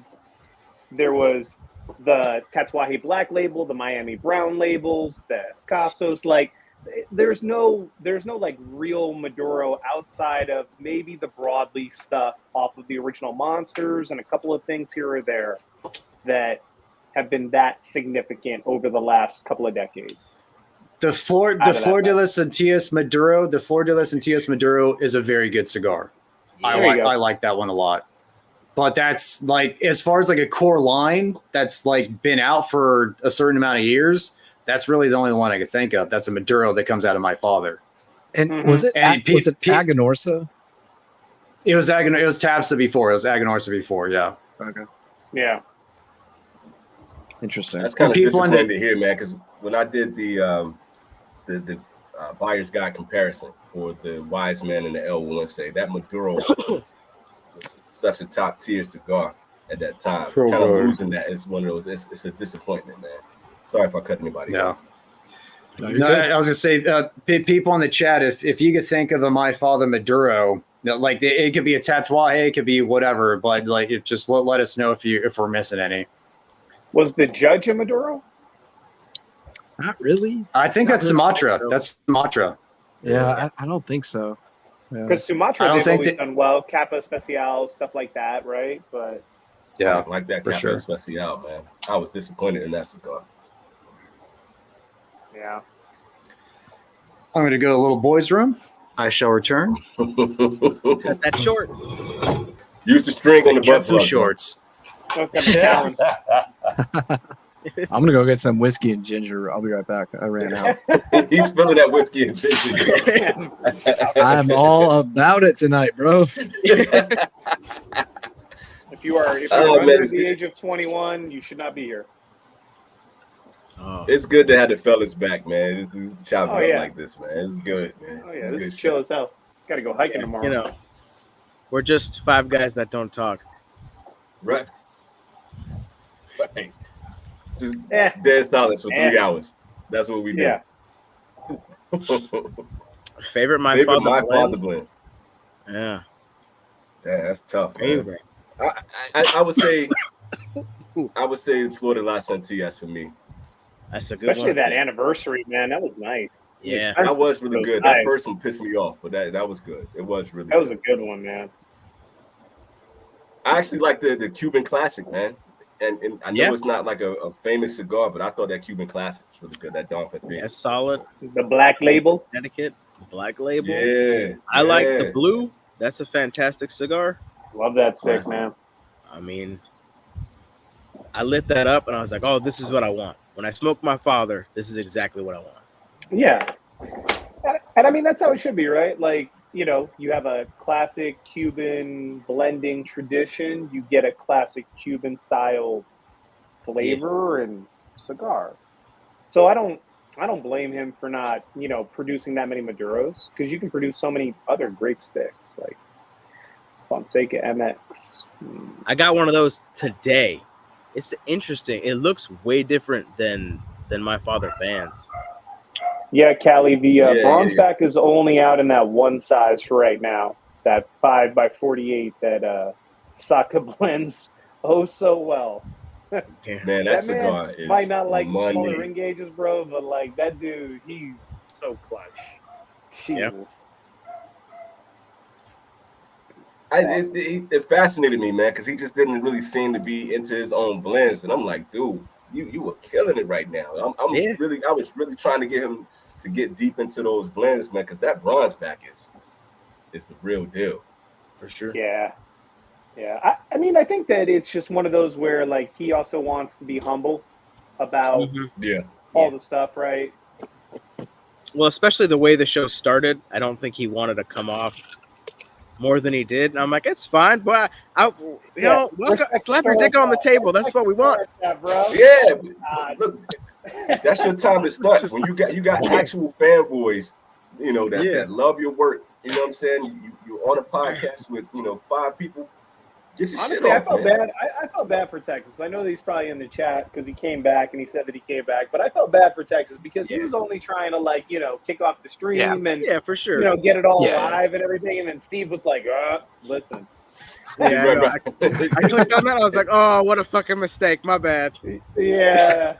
I was just going in order. I hit 1. Oh shit. That's what he stopped reading those shits about 30 minutes in. He was like, "No, fuck them kids." No Jordan comparison. Straight up like Jordan. Fuck them kids. No Jordan comparison here. The Jordan line was hilarious, man. Yeah. No Jordan comparison. But somebody who said that, Zach. Yeah, they sell Cubans out here. They like. I think I've mentioned this before. And I don't think you follow like a lot of like my channel, especially when I do lives or when I'm just talking about like getting cigars in Japan in general. They love Cubans here in Japan. So honestly, just culturally wise, they're probably like a decade or 2 decades back as far as like how they look at cigars, how they handle cigars and things like that. But Cubans are everywhere. And that's the main thing. You don't have to worry about that. If you're in Japan, you can get Cubans. They'll have everything you can think of. Ramona Lones, Trinidad, just Bahiques. They got everything you can pretty much think of, or anything that you want Cuban-wise. Tony, they can be, man. They can be. But more often than not, no. Like they're not. And just like any cigar. Just like any cigar, man. So I wouldn't, we've talked about this a lot on the channel, on the live stream, but they can be really good. They can be really good. Just like Nicaraguans and Dominicans can be really good. Exactly. Exactly. That's what I was going to say. To piggyback off of that, you got to look at it as it's another cigar. Each brand is going to be a little bit different than the next. A Monte number 2 is not going to taste like, Hoyo de Monterrey, number 1 or number 2. They're not going to taste like a Ramona Lones, So you got to really find your Cuban cigars that you're going to like. Just don't think of them as some, special cigar that's on top of a mountain. It's not that. Yeah. It's not that at all. Yeah. I think for me, a well-constructed, which is rare, a well-constructed, well-aged, well-fermented Cuban, it might be my favorite profile, just barely, but you rarely ever get that at all, but is it like astronomically, even that at the Cubans at their highest point of quality, even that, are they like that much better than? No, like they're not. They can be phenomenal though. They can be fucking phenomenal though. Right. Like that's what we were saying. They can be. In my opinion, and you know how I feel about Nicaraguan, Dominican cigars, like fucking love Fuente, love Eladio stuff, Sanchez stuff. But in my opinion, if you get the creme de la creme Cuban, where there's no construction issues, there's nothing wrong with it, the Ed Mudantes, something like that, and it hits, it hits. I don't think anything can beat it. In my opinion, and I'm saying this, and I am a big Dominican Nicaraguan guy, mostly Dominican, but also Nicaraguan guy. Yeah, very New World.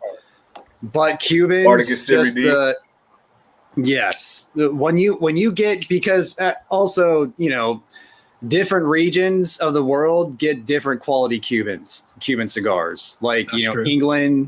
England gets some of the best, you know, like certain regions get the best of the best stuff. So if you're able to get some of that best of the best stuff, it could be a game changer. It could be something that you just not many of the Cubans that I've gotten here, like, just because this is when I started smoking Cubans, because I had access to it here in Japan, you know, no embargo, none of that bullshit. I didn't really have a lot of construction issues, now that I think about it. A lot of the ones that I got from online was like, they were fucked over. But when I was just going to a store, just picking up some Cubans out here, I didn't really have a lot of issues, man. And you know, so, like you said, that's maybe Japan. Like, maybe Japan's one of those regions that just, you know, just happenstance gets really good quality Cubans. When we did that barbecue stream, when we did that barbecue stream, Sal was talking a little bit about what was it, Hunters and Franks, or Franks and Beans, or whatever the company Hunters is. and Franks. Franks and Beans.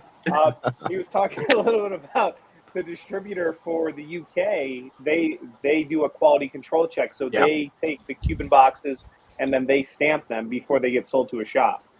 Yeah, and pre-age them. Yeah. I would just say, and like I said, oh, go ahead. Sorry, Michael.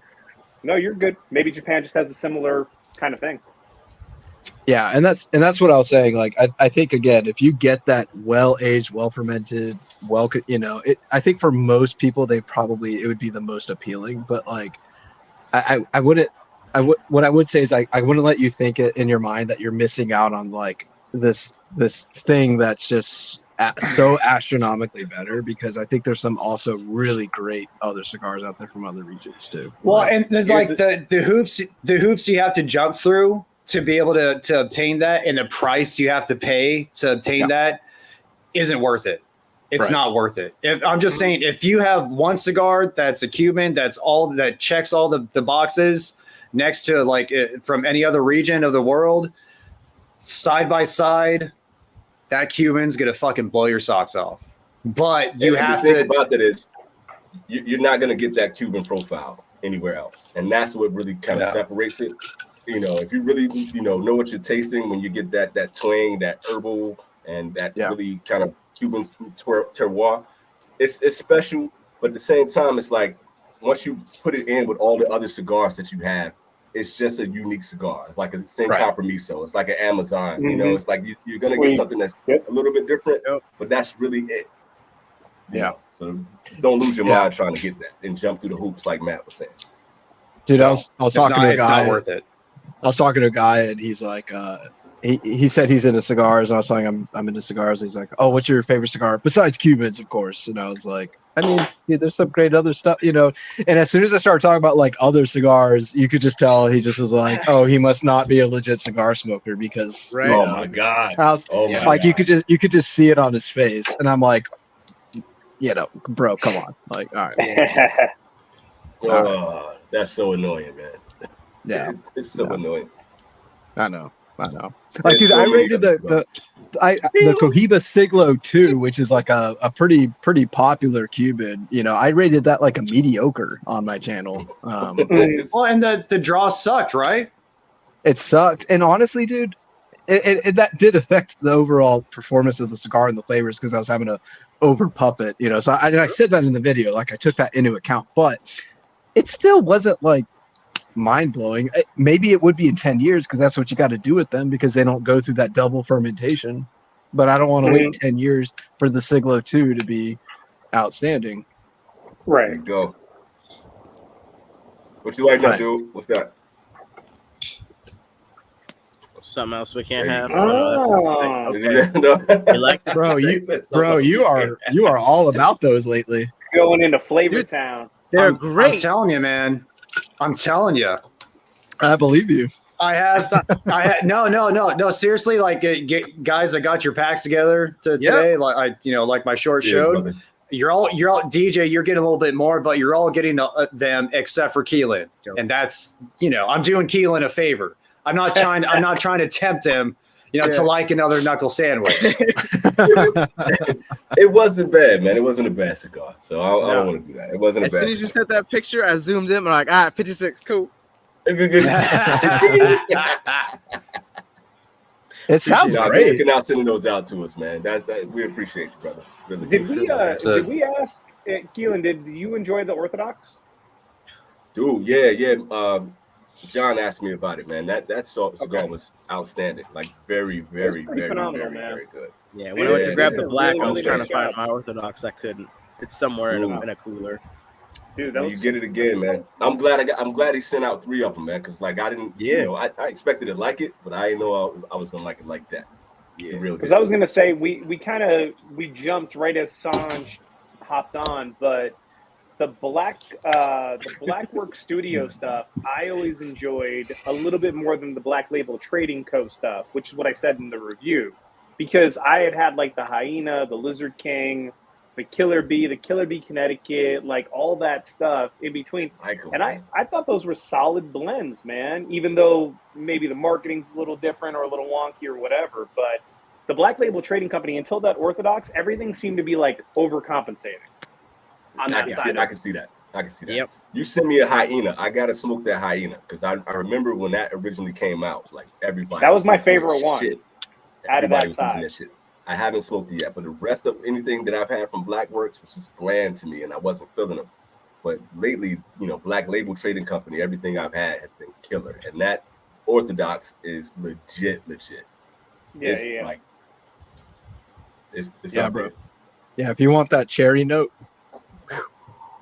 right there. Yeah, because like the people at my local store, they were all about just the regular Killer Bee, and it wasn't until the Killer Bee Connecticut and the Killer Bee Shaolin that I was really sold on it. And I was like, okay, because the regular Killer Bee was just like, all right, whatever. And then that Hyena came out and the Lizard King, and I was like, all right, these are pretty legit. Okay, I'm gonna smoke that Hyena. I got that waiting for me, man. It's dropping. Yeah, was that Hyena good? The Hyena was really good. That's the Lonsdale. Yeah. I think, if I remember correctly. It's a Lonsdale Cameroon, right? It's a Cameroon, isn't it? Believe so, yeah. Yeah, I'm down for that.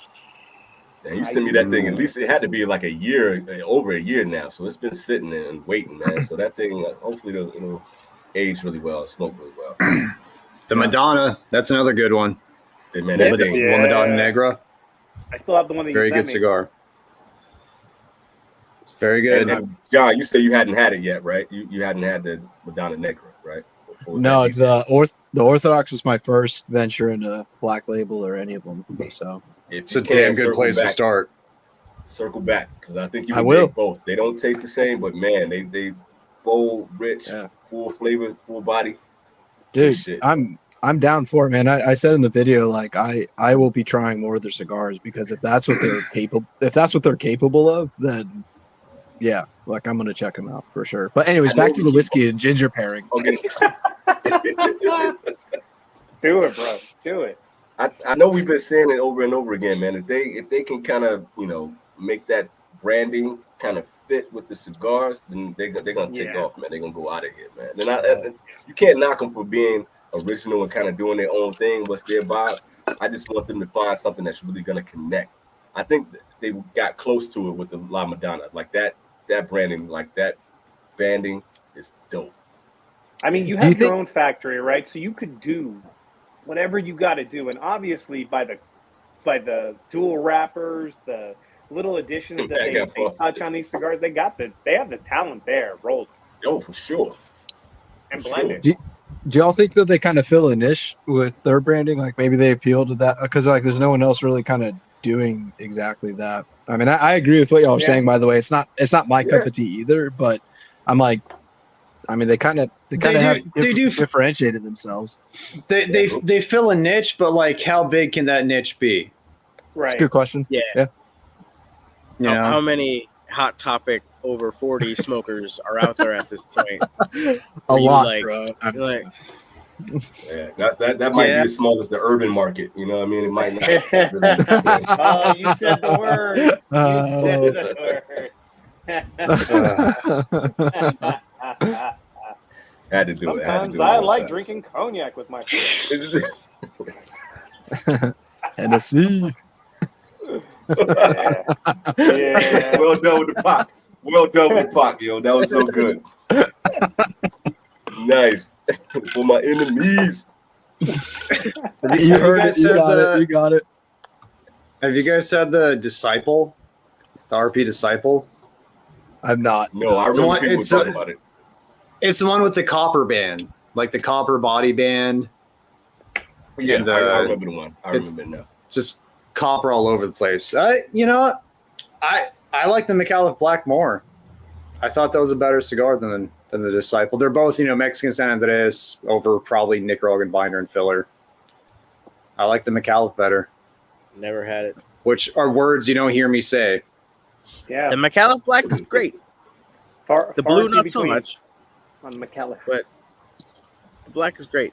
Man, Rocky Patel makes really pretty cigars. I can't knock him for that. That Disciple is nice. That's true. It's true. Once again, that's the branding. Whenever you go into your brick and mortar, those Rocky Patels, they stand out. And that's why a lot of people smoke those. Yeah. He's hitting a lot of different markets with that. Yeah. So, yeah. But imagine if his cigars were just as good as Black Labels, you know what I'm saying, and having that consistency like that and being able to look that good and smoke that good all the time. Well, also Rocky put in a lot of time though too. It pounded the streets, man, for a long time. If the Black Label guys pound the streets the same way that Rocky did, sure. Rocky was there. Dude, did y'all ever notice this at your brick and mortars? But when I was starting out in cigars, they were selling Rocky Patel hard, man. Like, oh yeah, I don't know Michael was saying. Yeah. I mean, he was obviously like giving some sort of gift card or redoing somebody's backyard or something like. Yeah, he was shaking a lot of hands. Kickback program of some just kind. Giving out pools to people. Bro. If anybody ever went in there, if you go into a brick and mortar, especially a couple years ago, if you would go into a brick and mortar and say, "Hey, I'm new to cigars," whoever that clerk was is more than likely going to take you over to that Rocky Patel. Yes, it was happening all the time. Yeah. Try the Edge, try this. The Rocky Patel is great. It's like it happened. All the time. Yeah, dude, I was gonna say real quick. That was one of the first cigars that the guy at my brick B&M handed me. Was like, oh, try the Edge, and then I came back, oh, try the 1999 Connecticut, and then it was it was try the 1992. It was just all Rocky. It was just like I was working up the ladder of Rocky Patel. So yeah, dude, like vintage white. I had. Oh, sorry. I would say the comment vintage white label. That's a 1999. That's a very good Connecticut. Very good Connecticut. Yeah. Dude, the Edge is right there with those Grand Habanos at like $5. You can get it in Maduro, Habano, whatever. Natural was what they were called back in the day, but like it was money. I remember I bought a cabinet of Omar Ortiz because they were like the Edge, but also like $3 or whatever. And like those are like 12, 14 years old. I handed one to Sam from Crux. He was out here this past weekend, and we caught up and had Shout out to Sam. Nice. Yeah. Dude, they ripped off Rocky Patel so hard with their branding. Man, so hard. The whole thing. He was like, "Are you smoking an Edge right now? And how old is that?" And I'm like, "No, it's Omar Ortiz, but it's like 14 years old at the same time." I smoked plenty of those back when I had no money. I smoked plenty of those, dude. Same. In my shop, it was Rocky Patel or Christoph. That was it. They were just all about Rocky Patel and Christoph, man. Christoph. I've never like smoked a Christoph and felt fulfilled. So sorry to Christoph, but there goes that sponsorship. Damn. Yeah, there goes that one. Some of them aren't bad, but sure. Dude, They're not bad. I'll be honest though. I'll say the Christoph Connecticut, and it might have been a dud. I'll preface it. It might have been a dud, but the Christoph Connecticut was one of the worst cigars I've ever had in my life, dude. So, just like bitter Connecticut, just acrid. But from the very beginning, dude. And again, it could have been a dud, but it was like that acrid battery acid tasting Connecticut from the beginning all the way through. Fuck. Quick sidebar. I finally figured out what I'm getting on this. That I've been trying to figure out what the flavor is. Buttercream. It's like a slight vanilla in there, and it's still buttery. It's buttercream. That's what I've been getting. I've been trying to figure. But it's subtle. It's subtle though, it's right? So subtle. It's so subtle, but it's nice. It's nice. Is that the Alfonso still? Yeah. I'm still babysitting. Nice, man. Sounds good. It came alive like in that like around the heart of the cigar. I was like, what is that flavor that I'm getting? And it's buttercream. It became pronounced enough to figure it out.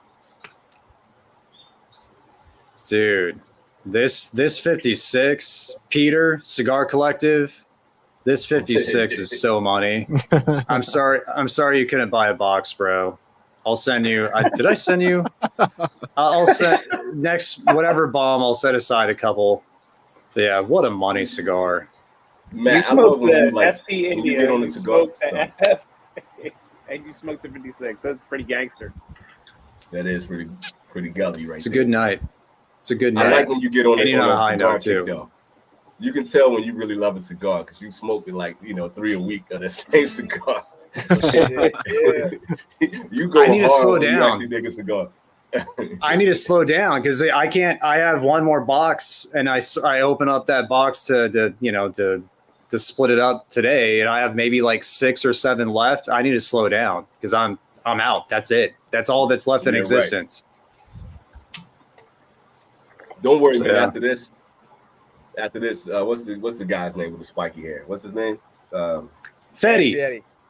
Yeah, Guy Fetty. He should send you a couple boxes, man, because you're really doing him a service, for real. They don't know that I breathe air. They don't know I exist, dude. They have no idea. We're trying. We're trying to talk to Guy. We're trying to talk to Guy right now. We'll work there. We'll find there. his assistant's number, and we'll get there.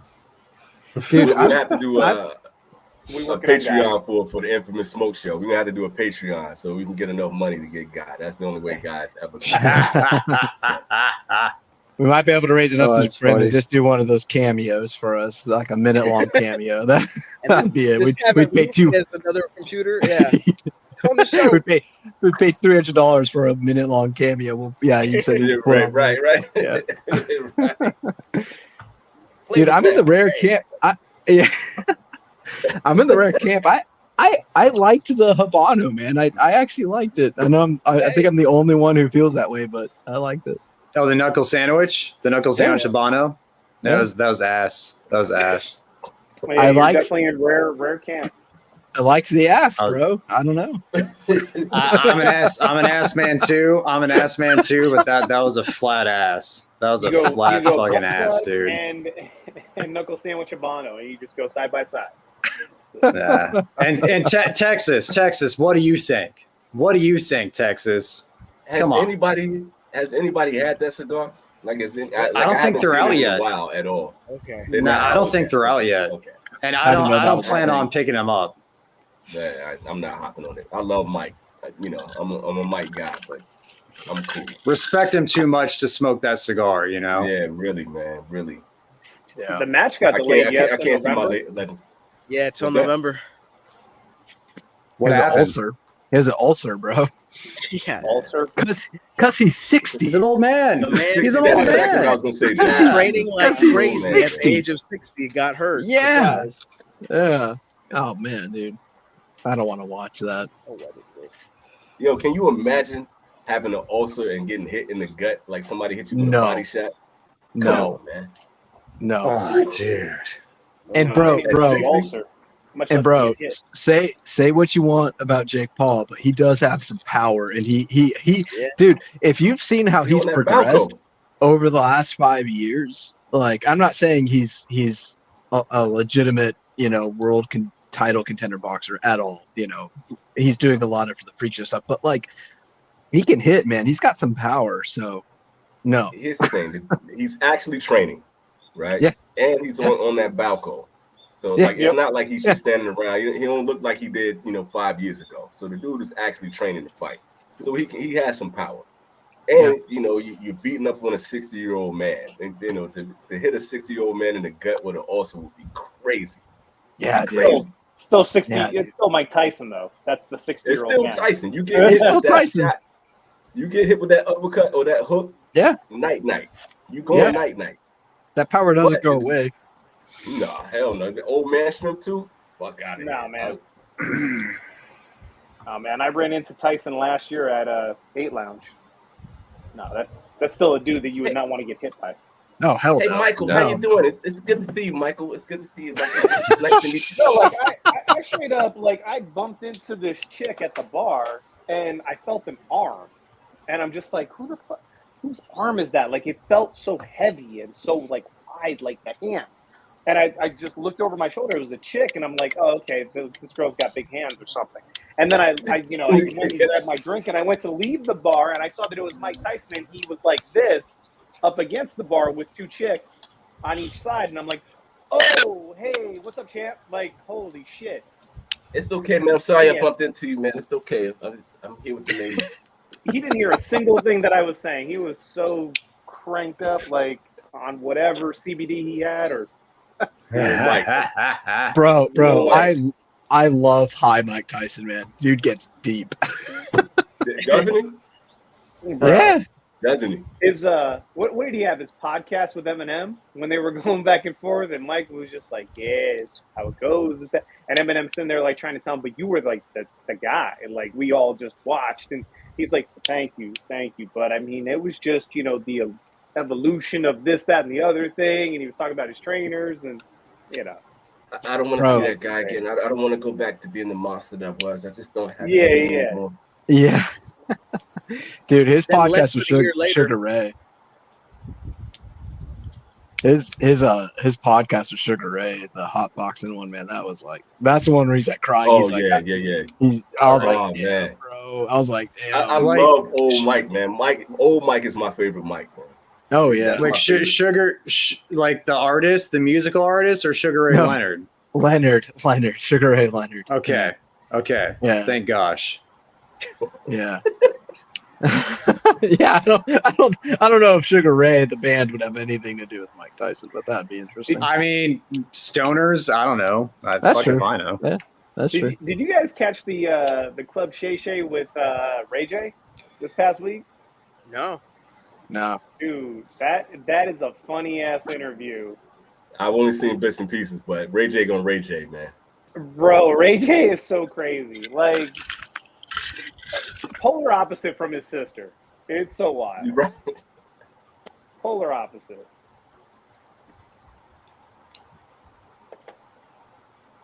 Mike was knocking out grown ass men at 13. Yeah, he was. Yeah. It's a scary dude. He might be one of the most talented, if not the most talented boxer. I know his career didn't pan out, but like in terms of just sheer talent, oh my gosh, dude. When you think about it, John, like this dude was the heavyweight champion of the world at 19. He was probably one of the most famous people on the planet at 19, 20 years old. It's almost, it's like when you got the child stars, like, they're that famous at a young age. Everywhere you go, you got all these expectations on you. It's almost impossible for his career not to go off the deep end the way that it did. You know what I'm saying? Starting out at the top, yeah. You got to appreciate what he was. And I was watching, the fight the other day, the one with Holyfield. And both of those fights, they robbed Mike. So think about it. You on top of the world. You fighting this dude, and he's cheating his ass off. Your eyes are getting beat up. You're getting head butted. You're getting hit in the nuts. And then everybody at the end of it is looking at you like you're the monster, like you're the scariest person on the planet. Not in a good way, not like you're the baddest man on the planet anymore. Everybody's looking at you like, yo, I don't want to be in the same room with this guy. Then when you see old Mike, the way old Mike is now, how sensitive he is, you can't help but see the fact that man was going to go off the deep end the way that he did, man. It's kind of a tragedy when you really think about it. For sure, man. No, I agree with you for sure. His old footage of him sparring and even shadow boxing when he was on the Olympic team is scary as shit, dude. Like his footwork and his head movement and all of that, he's unbelievable. I don't know. When I'm in the gym, I try to hit the heavy bag and I try to move like him and try to bob side. It's like I can't get my body to move that fast. It's like to think about how he can switch his styles like that is insane. He's a physical machine. Between him and Bo Jackson, man, I've never seen athletes like that. Just to be able to That's get a your good body to comparison. move in space like that. It's That's a good comparison. Did you see the panel interview when they had who's the old guy he beat who was all salty about it? The old champion. He was really good. Larry Holmes? Larry Holmes. Larry Holmes. Yeah, when Larry Holmes was talking shit and Ali and Joe Frazier, who's my favorite boxer, but Joe Frazier and Ali were on the same panel, and Larry Holmes is talking shit like, oh, he doesn't rank up to us, dude. Ali was like, he's like he wouldn't be able to touch any of these guys, and Ali literally said, "Speak for yourself." Yeah, really. I was like, dude, that and Joe Frazier too, man. Joe Frazier was like when Larry Holmes was talking, and I'm like, bro, that said something to me, man. When Ali and Joe Frazier were sitting there, like you're talking to two people that got hit by George Foreman. Yeah. That tell you everything you need to know, and they looking at Mike right now. I don't want that smoke, bro. I don't want that smoke. No. Crazy. But yeah, I hope he doesn't go through with it, to be honest. I really do. But I don't want to see my man go down like that, man. Especially to get beat by Jake Paul. Was it Jake Paul or Logan Paul? I can't tell them apart. It's Jake. Yeah. It's Jake. Yeah. Might as well be Logan, though. Yeah. I know one is a wrestler, and I know one is hyped up on steroids. That's all I know. I can't know nothing about these guys, man. They're both hyped up on steroids. But. Yeah. Good point. Bro, honestly, so is Tyson. Yeah, she lied. She lied, Tony. Yeah, she lied, exactly. Yeah, she lied, Tony.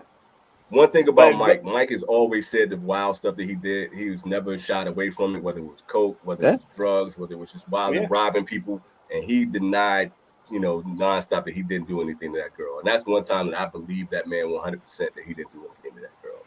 And that's another thing. Like, to have that happen to you at the height of your career, in your prime, it's crazy enough to see what happened to Ali in his prime. It's so hard to come back to that. It's just like a child star, man. Like, your whole life is ruined. Everywhere you go, people looking at you like you a monster. That gotta be rough. That's rough. Yeah.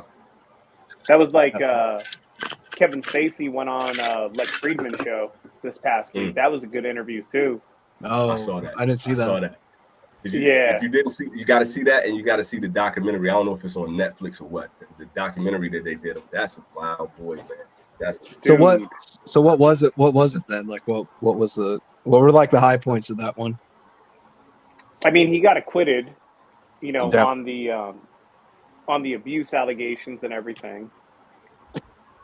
So it's just about him like going through his methodology and how he acts, and how he's done some of the most significant roles over the last couple of decades, and then his process of kind of getting back into it. He had like this beautiful appreciation for all of the cinema that came before him and how people processed their roles and stuff. And I felt like there was this real connection between his methodology and Robin Williams, where they were part Broadway / improv / they have this ability to transform that into so many different things. Because I remember Kevin Spacey on SNL and how amazing and just a spark plug he was to that, and I remember so many great movies too. They had what was the one with Haley Joel? It was Pay It Forward, right? With him? Yeah. Yes. Yep. Yes. They had the preview for that here in Vegas, or the premiere, and Haley Joel was in the same theater that I was in to watch it. And I remember watching that and just how special that movie was, because I think that a lot of the filming took place in Vegas. And it's just so many signature roles. But it's nice that he's at least trying to do it a little bit more and get back into that scene, because he was such a significant actor. I mean, House of Cards is the number one show. To add on to that, is when you look at the documentary, right, you see how skillful of an actor he was, and his ability to transform in all these different roles. But to get that much power that he got that quickly, and the way he was abusing that power, was the thing that kind of makes you kind of take a step back, and it's just like he was kind of saying, kind of like Mike Tyson. He was like, some of the stuff that people were accusing me of, I didn't do all of that stuff, but was I like audacious flirt? Did I kind of, abuse my power a little bit? Yeah, I did. I'm kind of sorry for doing those things, but my whole career is completely gone because of some of these allegations. Some are not true, some of them are, and it kind of make you take a step back and kind of look at the whole thing. You kind of like got to wade through to really figure out like what's real and what's not. But he was somewhat contrite about like, yeah, I fucked up. I did some foul shit. But when you see the stuff in the documentary, the guys, like the way he was approaching men and the way he was doing stuff on set, and it's still creepy as fuck. But you also get to see like this dude was a phenomenal like actor. Like he was out of most people's league with his ability to perform and do all of that. So it's kind of a tough situation to be in. So what was the documentary? Because I'm interested in that because he was phenomenal. I mean, for sure. I'll put it up for you now. I'll see the message. Magically died during the trial though too.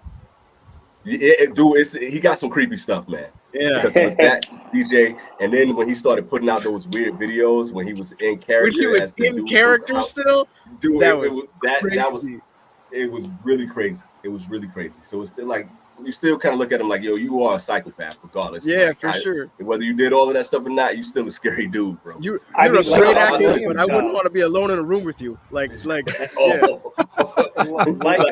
Robin Williams, though, man. They're right on that line of genius and psychopath. Yeah. Right there. Is he trying to mount a comeback? And do you think he'll be able to mount a comeback, given the public perception? I don't think so. No, I don't think so because he in order to win 2 Oscars, bro. For him to have a full comeback, it would have to be you would have to be cast in the creme de la creme. You would have to. And I don't know if nobody's gonna like with what DJ was saying though. Like you don't even want to be in the same room with this cat, regardless. Yeah. Like nobody wants that, and nobody's gonna want to have that. Like, okay, I was the person that put Kevin Spacey back on. Like I was the one that put him back in the spotlight. Nobody wants that stink on him. Right. Like it's like I don't think anybody's gonna put their money up to do that. Yeah. It's like with Aronofsky did with Rourke. But obviously, Rourke's reputation wasn't as tarnished as Spacey's is. Rourke was just known for being a fuck up, right? Yeah. And what's the same thing with Robert Downey Jr. Same thing. Downey Jr. Yeah. Like the different levels though. Different levels. Yeah. Different levels. You can let them cool off. The whole time. Well, you can't cool off. Had the talent back then too, though. Yeah. But you can't cool off. R. Kelly. You can't cool off Kevin Spacey. Certain things. Yeah. Like they were just fucked up. But friggin' Mickey Rourke, man, the Pope of Greenwich Village, Bullet with Tupac. There were some great fucking roles that Mickey Rourke had. He just wasn't able to stay on the. That Spacey's a weirdo. Yeah. Okay. How does Steven Seagal mount his comeback? How does that happen? Well, I mean, he goes overseas. He just got awarded by Putin. So Steven Seagal is good in Russia, bro. Just keep him over there. It's just like Hasselhoff. He went over there where they still loved him, and he just hung out. Yeah. Dude, what? I mean, what?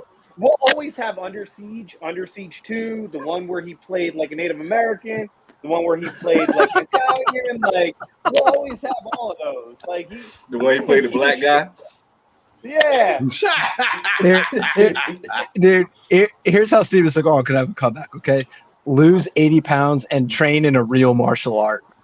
And not shit yourself. Yeah, not shit yourself. That probably helped.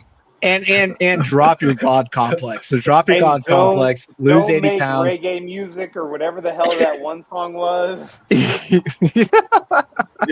Michael, the funniest thing is he's a better musician than he is actor. That's the craziest part about it.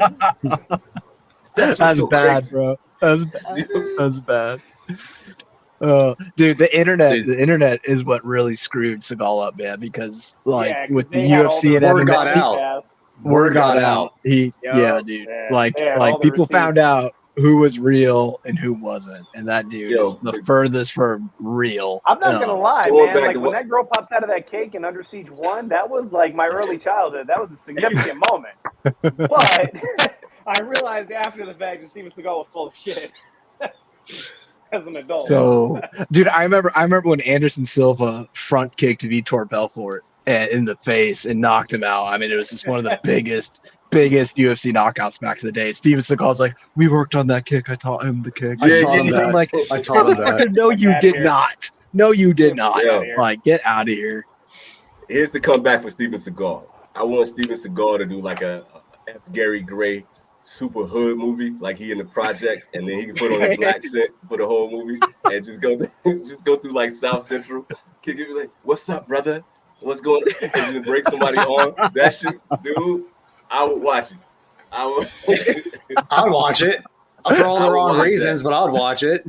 What's happening, Daddy? Yo, you got a Hennessy? You got a bottle of Hennessy? And you just cracking people over the head with a bottle. I of mean, Hennessy. March for Death was the closest he's probably gonna get for that. You know, like the screw face, like. Oh man. All right. God, I would watch that, man. That's so. Would you watch that or Dune 2? Oh, I'm watching I'm Steven watching Mark for Death. Seagal in Black Sea. I'm watching Steven Seagal. Yeah, man. I'm watching Mark for It's Death. been established. That shit's Come entertaining. on, brother.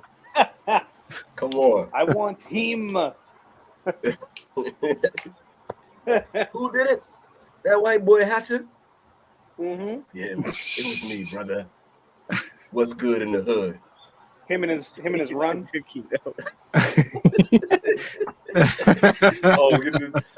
Oh, can you imagine Steven Seagal on Crenshaw chasing down some blood? Oh my God. And Tony, I'm sorry, man. I'm sorry that happened. See you, man. What I meant. Night, man. Dude, I liked Executive Decision too, man. When they're in the airplane with the Navy SEALs. Oh and hell shit. yeah! With Leguizamo or whatever his name was. I was like, that was a fun movie too. Bro, when that little Leguizamo's tunnel, tight. like when that little tunnel like breaks off and everybody dies. Yeah. You're like, why did you guys do that? Yeah. So dumb. Action, brother. That's action. Yeah. That was like Kurt Russell. Man, there was some. Yeah, Kurt stars in Russell. that at the time. Yeah. Was Halle I was Berry trying in to it? No. explain. I was trying to explain to my wife I don't think Escape so. from LA and how it mirrors like that they were just ahead of their time with that, and that there was an Escape from New York before Escape from LA, and that's where the Death Proof guy, Stuntman Mike, comes from. And then Big Trouble Little China, I had to explain that one. I'm just One of my I'm like, favorites. oh, we got some movies to catch Beautiful. up on. The Girl with the Green Eyes. Oh man, that's such a good movie. That's such a good movie. Bro, I just looked up Halle Berry will come was out in no Executive more. Decision. She was? Yeah, she was in it, bro. She was a flight attendant. Dude, so Kurt Russell, Halle Oh Berry. yeah. Shit. Damn. That's prime Halle Berry right there too. That was prime Halle Berry. That was when she did The Last Boy Scout too, with Bruce Willis and Damon Wayans. I loved Halle She was Berry in that too. Yeah. God. Oh man, when she played the stripper. That's the only reason to watch Swordfish, man. Is for Halle Berry. Ain't Well, no yeah. other reason to watch that. Just gratuitous That Halle was Hugh Berry. Jackman's start too, man. The guy who became Wolverine. He was a hacker. What? Yeah. That was Hugh Jackman in Swordfish. Yeah, he was a hacker. He's a computer nerd. Yeah, see, I gotta go back and watch that, man. You get Hugh Jackman's like start, and then you get Halle Berry's titties in his face. Amazing. Monster Ball, who said that, Tony? Yeah. It's amazing. Monsters Ball. That's a good call out, Tony. That was that was kind of like watching good. Baby Reindeer episode 4. It was like, I don't know how to feel about this, but Billy Bob's putting it Don't work watch now. So That's what's actually pretty good. what's the Most definitely good in it. what's the premise of Baby Reindeer? Obviously, you said stalker, but like, what's the setup? So you have this bartender who's Scottish in the UK, right? And he is also a part-time, like on the side, moonlighting as a stand-up comedian trying to make it. And it's all about he's bartending at this local bar, and there's this girl who comes in that he is very nice to, that she is like not the typical kind of female that he would be interested in. But he ends up like just being nice to her, and then she finds like this fascination with him. And then she starts to show up every single day. And all of a sudden, he's like, I think that I might have a stalker. So the more that he dives into her past, he realized that she's done this before. She's been jailed because of it and served time over it. And that, like, there's this deeper kind of thing. And then, like, around episode 3 or 4, it starts to really dive into his past and what got him to the bar. And that's where everything kind of changes, and you get like the whole entire mindset that he's going through before she even shows up. And it becomes so much more than just he's being stalked at a bar. What makes it really good is, sorry, it's a well done show. It's you like it. No, it's fantastic. Yes, fantastic show. And the thing is like he doesn't put all the onus on her. He kind of talks about how he got wrapped up into, you know, wanting that attention and all that too, because he was a failed comedian. He was a horrible comedian on top of that. And you can actually go online and actually look at his footage of him as an actual comedian. So the whole thing is based on a true story. They just said they kind of dramatized a few things for the show and they condensed it into a show. But for the most part, everything is real, how he got like wrapped up in it. So it's like, it's a good watch regardless. It's a really good watch. Yeah. Nice. All right, Peter. I gotta check it out. See you, Peter. See you, Pete. Cuban Pete. Cuban Pete. Keelan, I just noticed your. What was that? Keelan, I just noticed your name is Japan Boy. Have you had Japan Boy up the whole time? I just saw. Nah, I've been switching it every time I come back in. I switched it up. Oh, okay. That was good. That was Love good. that. Speaking of Cuban Pete, we have Japan Boy. Oh shit! Speaking of Japan, y'all see that Godzilla -1 is on Netflix now already? Oh yeah. Oh, I watched it the other night. That's such a good damn movie, man. Is it good? you, Someone recommended it to me. It's not even like kind of good. It's the damn good. It's like I watched it in the theaters, man. I was talking about that shit in our live. Nice, nice. Okay. If you get a chance, that's when you sit back and watch, man. Do you have to like follow any particular story with it to enjoy it, or can you just dive right in? Like obviously aware of the Godzilla universe. Okay. You dive right in, man. You dive right in. What makes it so good is because they got Godzilla right. Like the whole fear that the Japanese have of the bombings and this foreign thing just coming in destroying the whole country, and like, just it takes place story right after the bombs drop. Pretty much, like it goes right before when Godzilla kind of starts, and then like right after. And the development in the show, just to see how Japan is rebuilding, and like as soon as they start to rebuild, like this monster comes back in and destroys everything all over again, and just the emotional beats of just like how Japan is dealing with the day-to-day of trying to recover from the atomic bombs and the atomic blast, with a love story in the middle of it. Like it's just it's just a good story. Nice. So it's set in the late 40s. Yep. World War II. Okay. It's so good, man. They do such a good job of developing the characters. Like it's not just all about Godzilla wrecking house. It's about people after the bombings coming together, building community, starting over, like all that stuff. It's got so many elements to it. Relate to being in the military, what your honor is all about, and what it's like to be a kamikaze pilot. They put all of this into the story. They you do it with the whole senpai, the order of things. It's just dope, man. It tells you a lot about what Japan was going through, and then they just put the fear is Godzilla. So it's not just some kaiju just coming through, stomping through. You really get the story beats behind it. It's just great. It's great. That's sick. It's one of the best Godzilla movies that's ever been made. Wow. Nice. I gotta check that out. Top 3. And that one's all subtitles. Mm-hmm. Okay. Okay. So I watched it with them speaking in Japanese with the English subtitles. That to me, that's the best way to do it.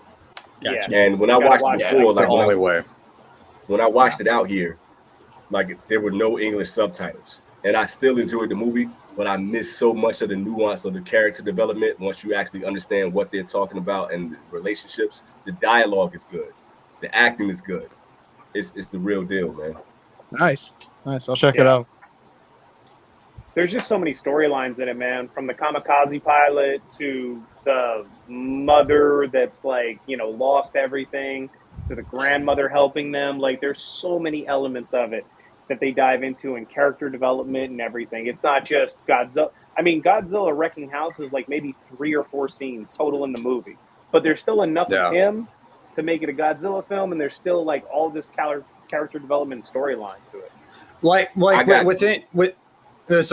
Within Japanese culture, is that where like the story of kaiju and Godzilla started? Like right at like because of the atomic bombs, like during that time, that's kind of like when the lore began. Yeah, because you have a mutation to a lizard, so to speak, that turns into Godzilla kind of deal. Because I know also like because American like we use the I forget like the Bikini Atoll for like testing in the Pacific. I believe wasn't there like a Japanese ship that was like caught in the fallout because of, like the wind and the currents of that day. Like a fishing ship, a Japanese fishing ship was like the people on board, like 10 or whatever people, were like heavily radiated, like very sick because of it. And when they got back, this is probably like in the mid 50s. When they got back, like all but like 2 people died from radiation sickness. And they touch on that subtly in the movie. Like when you watch it, you will catch how they just subtly bring that in. And I think they're gonna talk about that more in the next one that they make. They're gonna expound on that concept. Okay. Yeah, it's dude.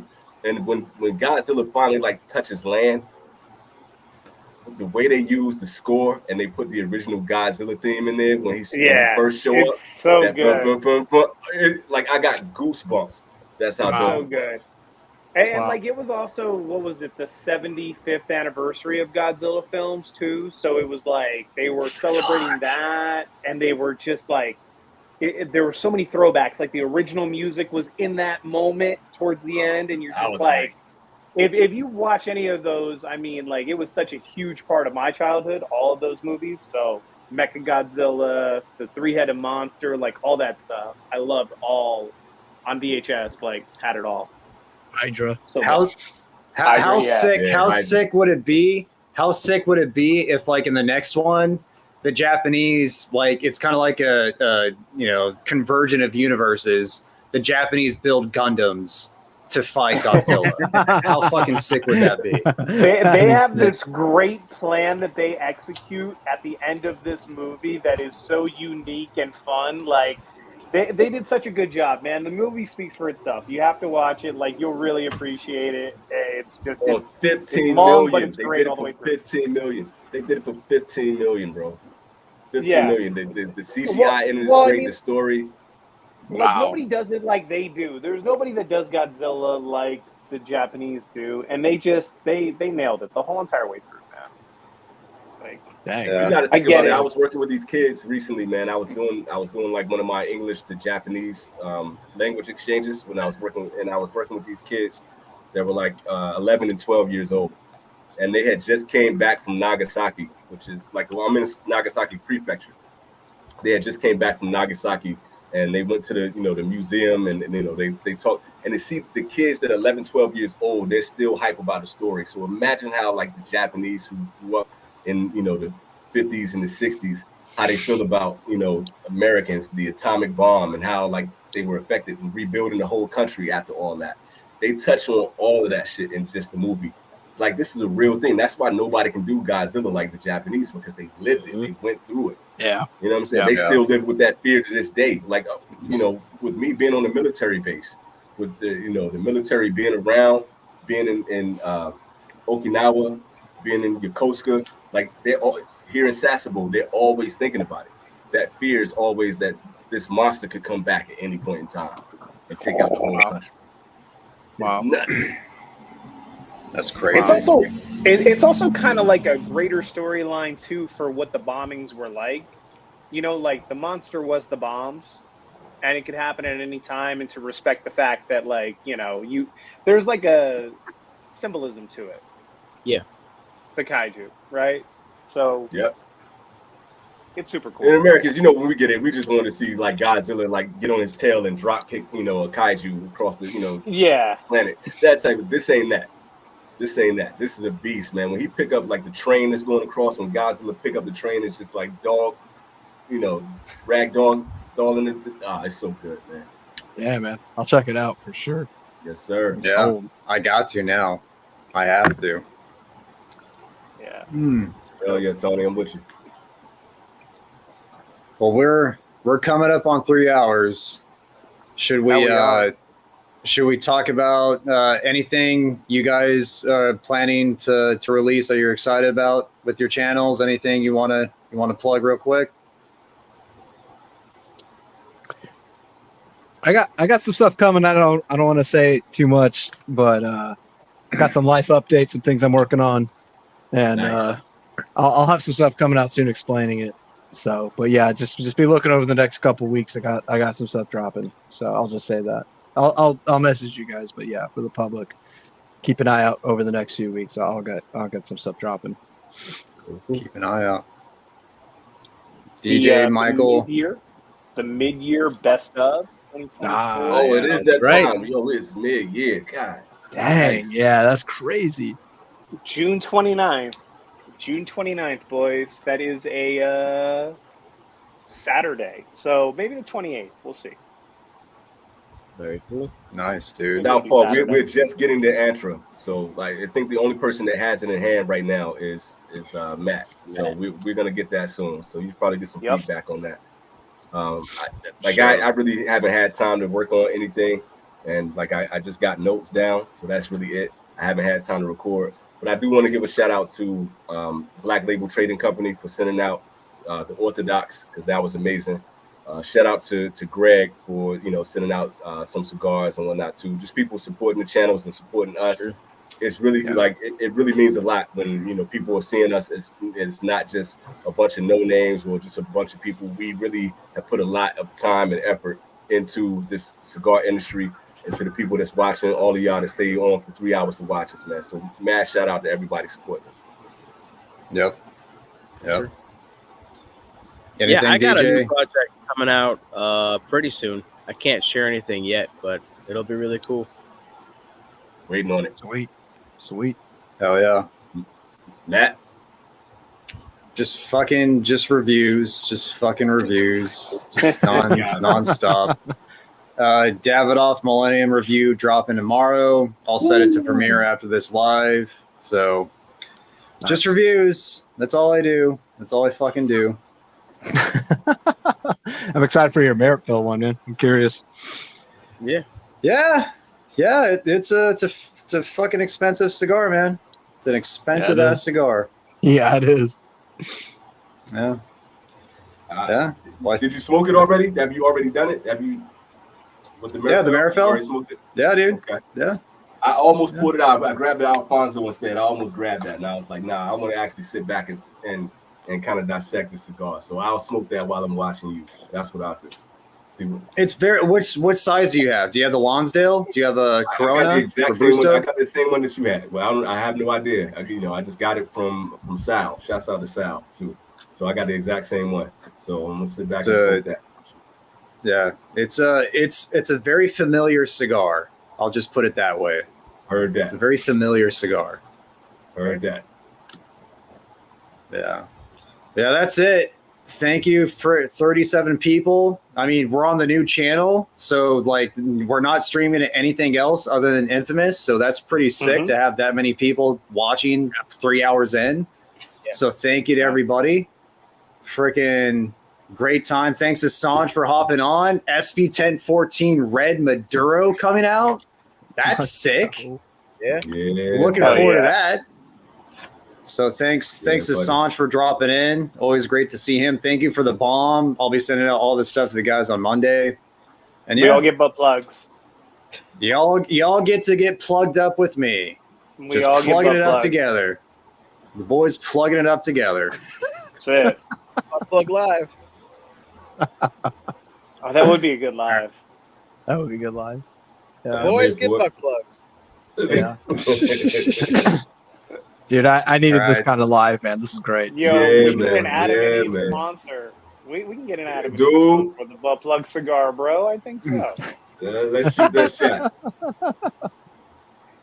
I'm sending an email after this. Alrighty, boys. Same back time, same back shot. Yeah. So, all right. No doubt. Are we right. going next week or are we going 2 That's weeks? I was gonna ask too. That's a I good gotta question. pause. right? What are we should gonna let everybody do? know. I'm down for whatever. 2 weeks from next week is Manolo. So we either do That next should be week. fun, man. Either it just depends what you guys want. I'm good with Yeah. whatever. I'm good with rolling next week. Yeah. And then doing Manolo 2 weeks from now at the end of the month. It sounds Down good. for me. Let's do All it. right. Let's Let's just go. keep going. Let's just keep going. Let's just fucking Keep do it going. every single weekend. Keep Just going. every single weekend. Again, Every single weekend. And then I think when can we monetize? Like do we have to reach a certain amount of subscribers to be able to get like super chats and shit? No idea. I think we Is it have 500? It might be 500 now. I think it's right? 500 now. I think it's 500 It's now. 500 now, right? Okay. Well, all the super chats that we get for this channel will go to getting Guy Fetty on our fucking live stream. Shit, bro. His 1 cameo. minute. His cameo. Flavor tank. His cab. Yeah. All right. Yeah, we are. What a We are 300 watch hours away. So from what the analytics tell me, it looks as though we will achieve that in probably about 2 or 3 days. So the next one, we should be able to enable super chats. Sweet. All right. Let's get okay. it. Let's go. Hey, next everybody. week, man. Everybody, There share, you go. like, share, rewatch this, do the whole thing. Yeah.